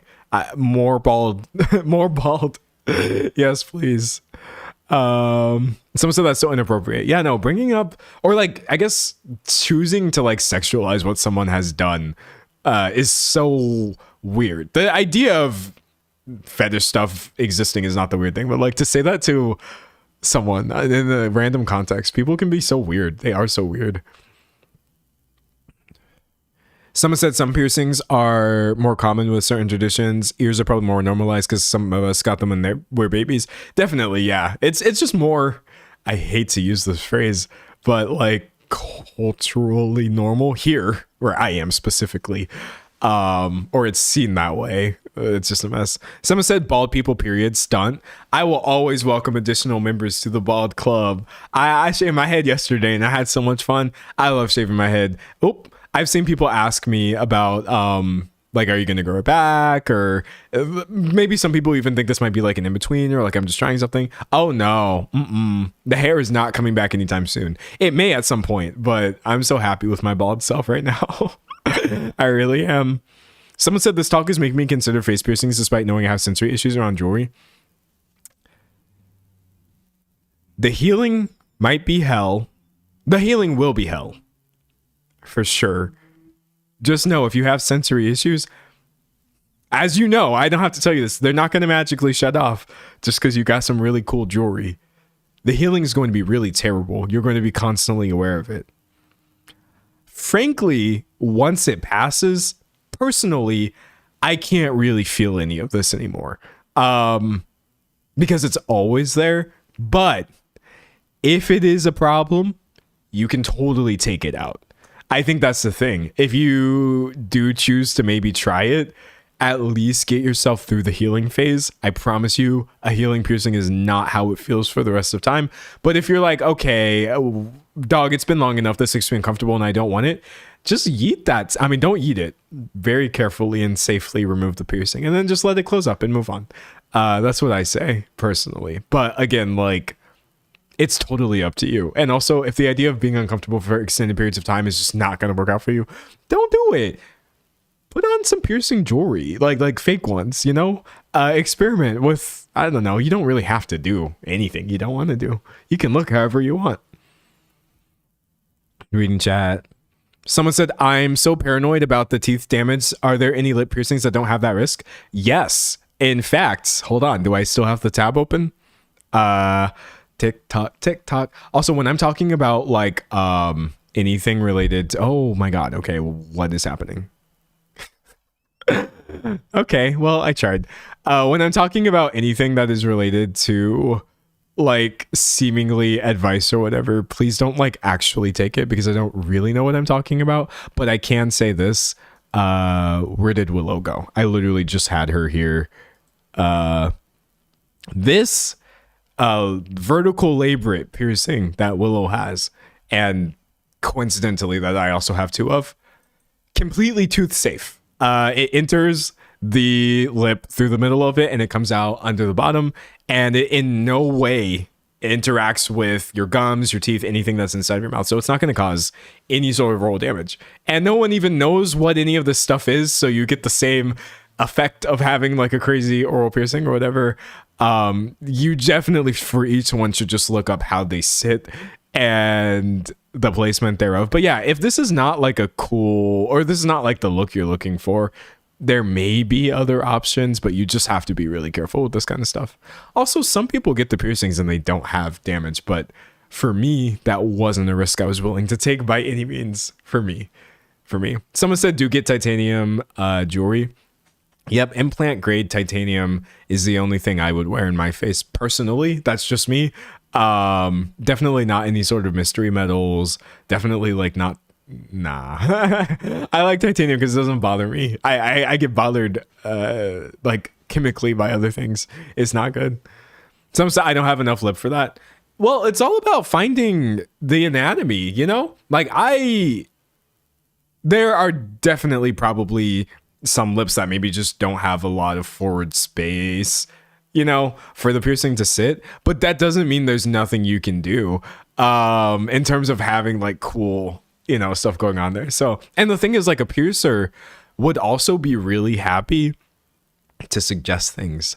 The piercers I know, the ones that are really good, this is literally their artwork. This is what this is for them. I was here just getting like needles poked through my lip or whatever, but the person doing it, they're so talented, they're amazing. This is their job. This is what they want people to look as cool as possible. So if you even ask, you're like, hey, this is my face, and I was thinking about, like, I kind of want this effect, but I don't know about this specific jewelry for my anatomy. They may be able to help you and be like, oh, actually your anatomy's fine, and get it anyway. Or like, oh no, I see what you're saying, but have you thought about this or whatever? But what you want to do is make sure you're researching people who are absolutely qualified, accredited, and have decent reviews, etc. Don't just trust any piercer who is willing to do things without considering the actual case-by-case basis, you know? Someone said talk to a professional piercer and see what they can make work. Always that. Always that. Default to the professionals. They know for sure. Reading chat. Someone said make sure the piercer is APP certified. Yeah, for me personally, that's a given. That's a must. I wouldn't trust anybody else. For me, that's just me. Like, that's a scary thing to have happen, honestly. It's a scary process. Someone said don't let anyone go use a piercing gun on you. Go to a real place, not Claire's or whatever. Piercing guns rarely get cleaned properly. Yeah, exactly. All of my piercings have been done with I believe a single use piercing needle. And also they're really big on like autoclaving everything, making sure it's not contaminated, making sure that they're not going to kill me.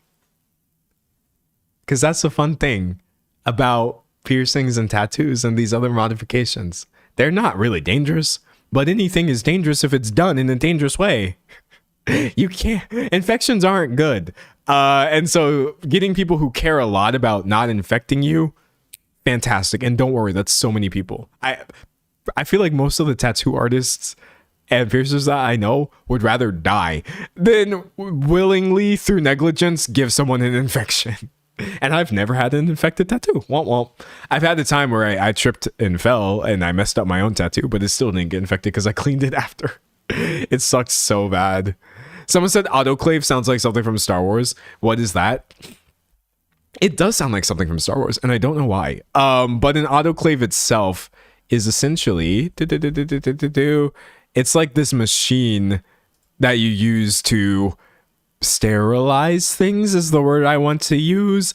There might be a more specific word for this, but you just put stuff in there and then it does machiney things to make sure that stuff isn't contaminated. Because what you don't want is stuff that's been in a bunch of different places and then no one made sure the last place it was in was clean, or that every single place it was in was clean. So you want the autoclave. Trust.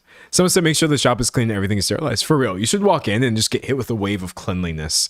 That happens in any good tattoo shop. I'll tell you what it should smell like. Honestly, product. That's the main thing you want to smell if you walk into a piercing shop or a tattoo shop. The things that they use to sanitize or like clean after to clean the area before getting started, like that's how I know I'm in a good space, where it's nice and bright enough for everyone to see what they're doing and it smells like a bunch of various products. I'm just like, I'm happy. I'm so happy. Reading chat. Someone said, I like my nipple ring barbell. It's never bothered me, but it definitely hurt during piercing. Oh, I bet it did. Low key. I'm scared to get one of those piercings because I don't know. I don't know. Here's the thing about those, right? Half of the people will say it hurts a lot. Maybe some people will say it's fine. But then so many people will say it was excruciating, and I just don't know if I can do that. Do you know how many people say, oh yeah, I got mine pierced, one or both? It was terrible. I wanted to scream. I thought I was dying. The whole entire car ride back was just pain. The first 24 hours, I regretted every decision that led me to this space in my life. I feel like it would be a pretty neat look, which is the only reason I would do it, but I'm just really scared. I don't want to get hurt that bad, not even for the aesthetic. And I don't know. It's like a 50-50 chance of if it's going to be that bad or not. So here I am just with my, I don't know, standard issue. No adornment. Reading chat. Someone said, I know a girl with that and her body rejected it. It was stolen for so long. Maybe it's not titanium. Oh yeah, the idea of getting a rejection in that area also is kind of scary. I mean, sadly, rejection is like, it's a possibility with very, very many piercing types, but like there specifically, ouchie. Ow. No thanks. Someone said excruciating is an overstatement, I'd say, but it does hurt a lot. Someone said, how do we feel about people tattooing the whites of their eyes? Don't do that. Don't do that. Don't do that. Don't. You can go blind. It's like, don't do that. I don't care how cool it looks. Use Photoshop. Do something else. Absolutely do not tattoo the whites of your eyes. Don't. It's not in a space right now where people know how to do this safely. It can be so incredibly dangerous and it can jeopardize your sight if that's something you have. So yeah, no, absolutely not to that modification. Does not matter how cool it looks. That's just not something you want to mess around with currently. Someone said people do what? Yeah, from my understanding, it's less of a tattoo and more, I shouldn't describe the actual process of how it works because then I think YouTube is going to get mad at me, but people do it and they change their sclera, I think that's the white part of your eye, right, to be like black or whatever. I've even seen like different colors, which is cool, but like no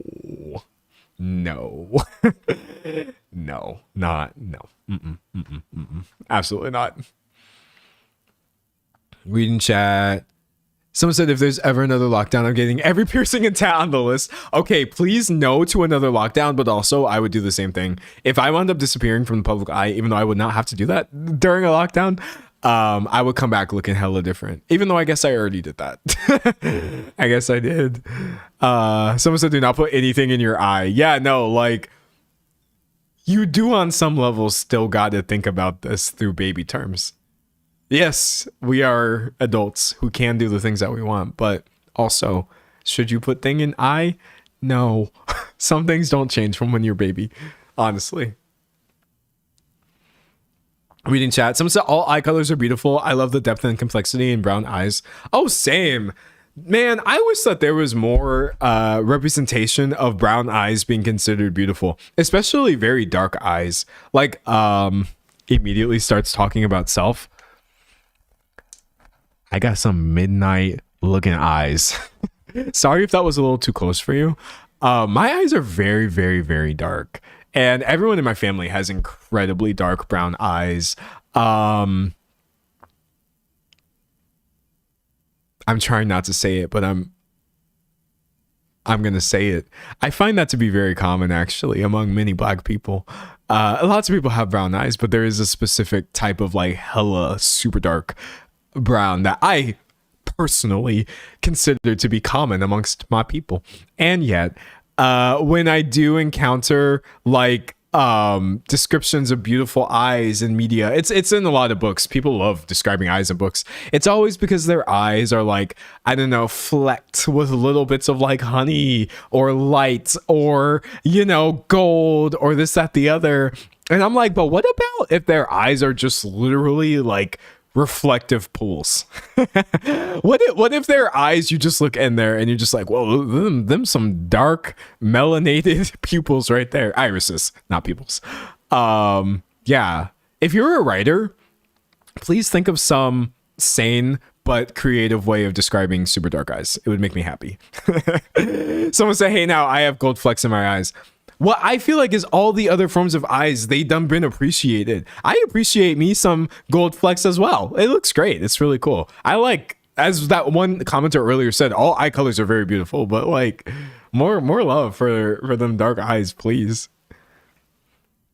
Reading chat. Someone said mine are hazel and my sister's eyes are almost black. Yeah, I consider mine to be almost black for real, for real. Someone said, nah, I love writing really dark eye characters to the point where I have to make a point of adding other colors. See, you're doing the Lord's work for me. You're doing the Lord's work. Someone said it's never a deep pool of darkness. For real. I'm not going to be offended. There's ways that you would probably offend me describing physical characteristics if you're being racist. But I feel like if you're like, I looked into their eyes and it was just like a deep black pool, I would be like, oh, like that would excite me. So don't worry about pissing people off. I'm giving you the A-OK, even though I can't do that. I'm just one individual. But that's just my opinion. That's my opinion right there. And someone said, I wish my brown eyes were darker. Hey, you got the exact right shade of brown eyes for the rest of your setup. In context, they're the perfect shade. Trust me. I haven't even seen them, and I know. I'm aware. I done drawn people, and I see how all the pieces fit together. That's the saddest thing about being a person with a body is you yourself are incapable of seeing how all of the pieces fit together. You're worried about your eyes. You're worried about your nose. Oh, I don't love the lips or this, that, the other. And then society comes in and makes it 15 million times worse by deciding, guess what's in right now? Having a tiny nose. Everyone gets rhinoplasty. Oh, just kidding. We actually love having full figured lips. It's time for lip filler. We love looking older and more rugged. No, just kidding. We need to Botox away everything. And we get lost in this sauce. But the best way of doing this is just stepping out of yourself and just being like, everything got put perfectly in place into this, which no one else has. I ain't never seen two people who looked identical. Not even identical twins. I mean, yes, I'm sorry, I can't tell the difference between identical twins, but their parents can. Largely, you know, like, or even that in itself can be the beauty of a similar face happening twice among two people. I don't think beauty comes from individual features as much as people think it does. I really don't. Beauty to me comes from, like, first of all, the randomness of these features occurring in the first place, and then just the way that they harmonize for each specific person. A lot of people complain too about not having like what they consider to be good facial harmony or whatever, but I think all of that is a scam. I personally, I think like the best facial harmony is the harmony of yo god dang face. Actually, that was the best ratio of features you could have had. So if it's like you got a nose and that's noticeable about you, hey, what can you do? Simultaneously though,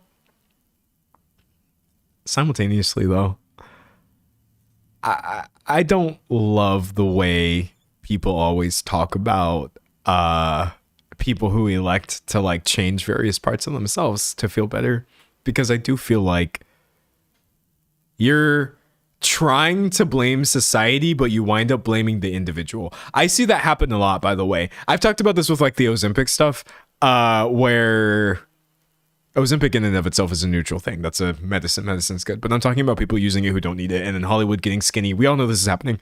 In your attempts to like criticize this push towards impossible thinness, for many people impossible, instead of criticizing the industry, individual people keep getting singled out, and it's like, oh, she's too skinny.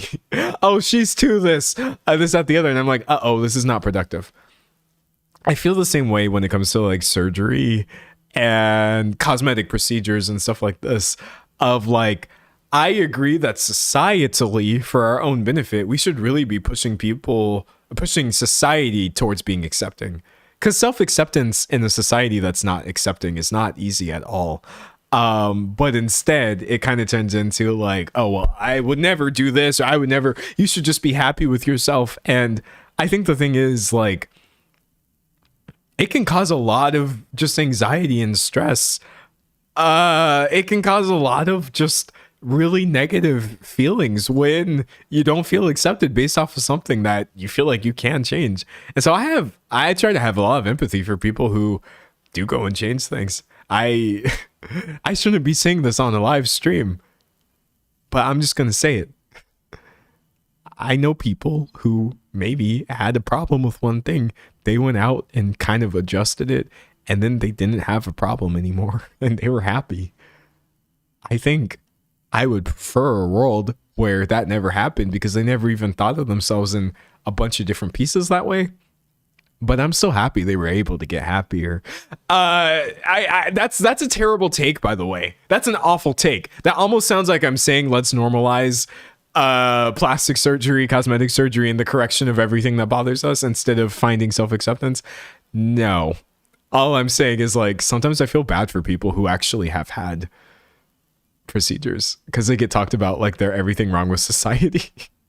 And I'm just like, I don't know, dog. Society is what's wrong with society. There are very few individual people who I would say are wrong with society, honestly. Someone says stop commenting on people's bodies. Yeah, for the most part, if no one was being commented on, no one would want to change any of this stuff anyway. It feels unfair, I think, to put the onus on individual people when we all know we live in a place that makes people feel the need to do these things in the first place. I don't get it. It's not. Someone said my favorite opinion I've heard on this is you get to customize your own character. Yeah, no, like, I do still feel like you should be able to do the things that you want to do. Ultimately, that's it. My opinion never changes. So, like, do I want people to feel like they have to do things? No, but this is going to sound crazy. If you actually want to change your whole face up, you should be able to do that. That's your prerogative. It really, really is. I don't have a strong opinion one way or the other of what you should or should not be doing with your face. I can't bring myself to have that, honestly. Someone said normalize minding your dang-gum business. Exactly. Normalize your dad-gum business. Minding your dad-gum business. Reading. Someone said the quote is from Snitchery, by the way. I remember Snitchery. I used to watch her channel. You know what Snitchery taught me? How to take selfies. Snitchery gave me the best advice. I don't really know what she's up to nowadays, but I saw a video where yeah, it still works. I had to test to make sure. I'm sure we all know this by now because we've all been taking selfies for years, or maybe some of you don't take them. You're smarter than me. I used to hold my phone way too close to my face, and so I would get distorted and I would hate the way I looked in photos. But then I saw a Snitchery like TikTok or something, or an Instagram post, and she was like, if you're taking selfies of yourself and you want to look snatched, hold your phone further away from your face, and then it will be less distorted. And I know that sounds really obvious, but I'm telling you right now, it changed everything. I became insufferable. It was a new selfie every day. I look so good. So yeah, that's my main concept of Snitchery is the person who taught me how to take good selfies. And now it's extended even to my video. And I feel like the camera's a fantastic distance away from my face. It's fantastic.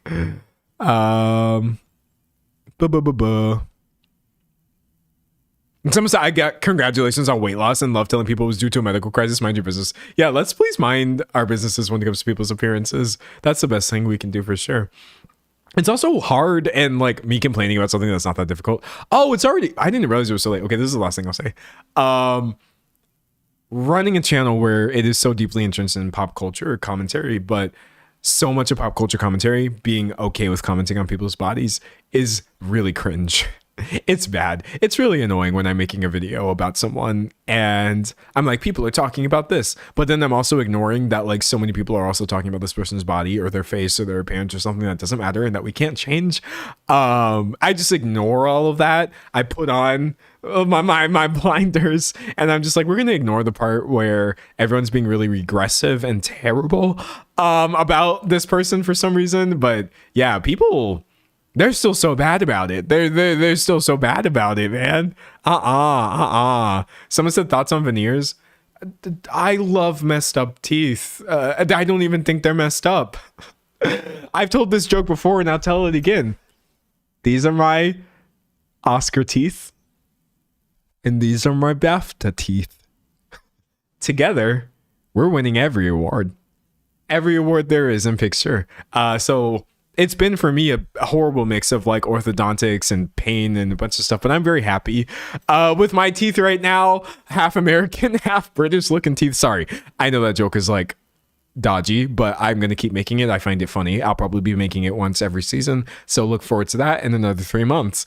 But yeah, I prefer, in most cases, realistic looking teeth to a perfect Hollywood smile. That being said, some people do get veneers because they actually need them. That's a completely different thing. But in terms of just like wanting to switch over to having a perfect looking smile, I love me some characterful teeth, for real. Someone said it depends on why you get veneers. Yeah, no, that's just me. Someone says I have a gummy smile. I don't know. I need a shout out. I don't have a gummy smile. I'll show you something I used to be insecure about. Okay, hold on. See if I can recreate it. Right here. Because I have a lot of upper lip, sometimes when I smile, my lip used to do that. And I used to get really insecure about it. I used to get so bothered because I would smile in pictures and then my top lip will be covering all of my top teeth. And I would just get so mad. I'd just be like, I forgot. I have a trick now. I just try to do a quick lick and then it fixes it. But I realized at some point that I was like, dog, if this is just how it looks when I smile, then I guess this is just how it looks when I smile. There's very little I can actually do to change this. And everybody's just happy to see me happy is what I tell myself. Now, a lot of people are not happy to see me happy, but those people are miserable. They don't matter. So if you have a gummy smile, or more specifically, you don't really like what your lips, teeth, and mouth generally do as you're smiling, I would say smile anyway. Smile bigger. That's what I did.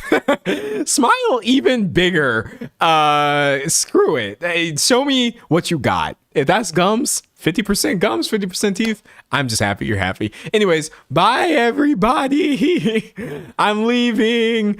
I'm coming back on Saturday, and I actually will put out this Charli D'Amelio video, I promise. So if you missed it, you're gonna be good. Bye everybody. Please have a good day. Please.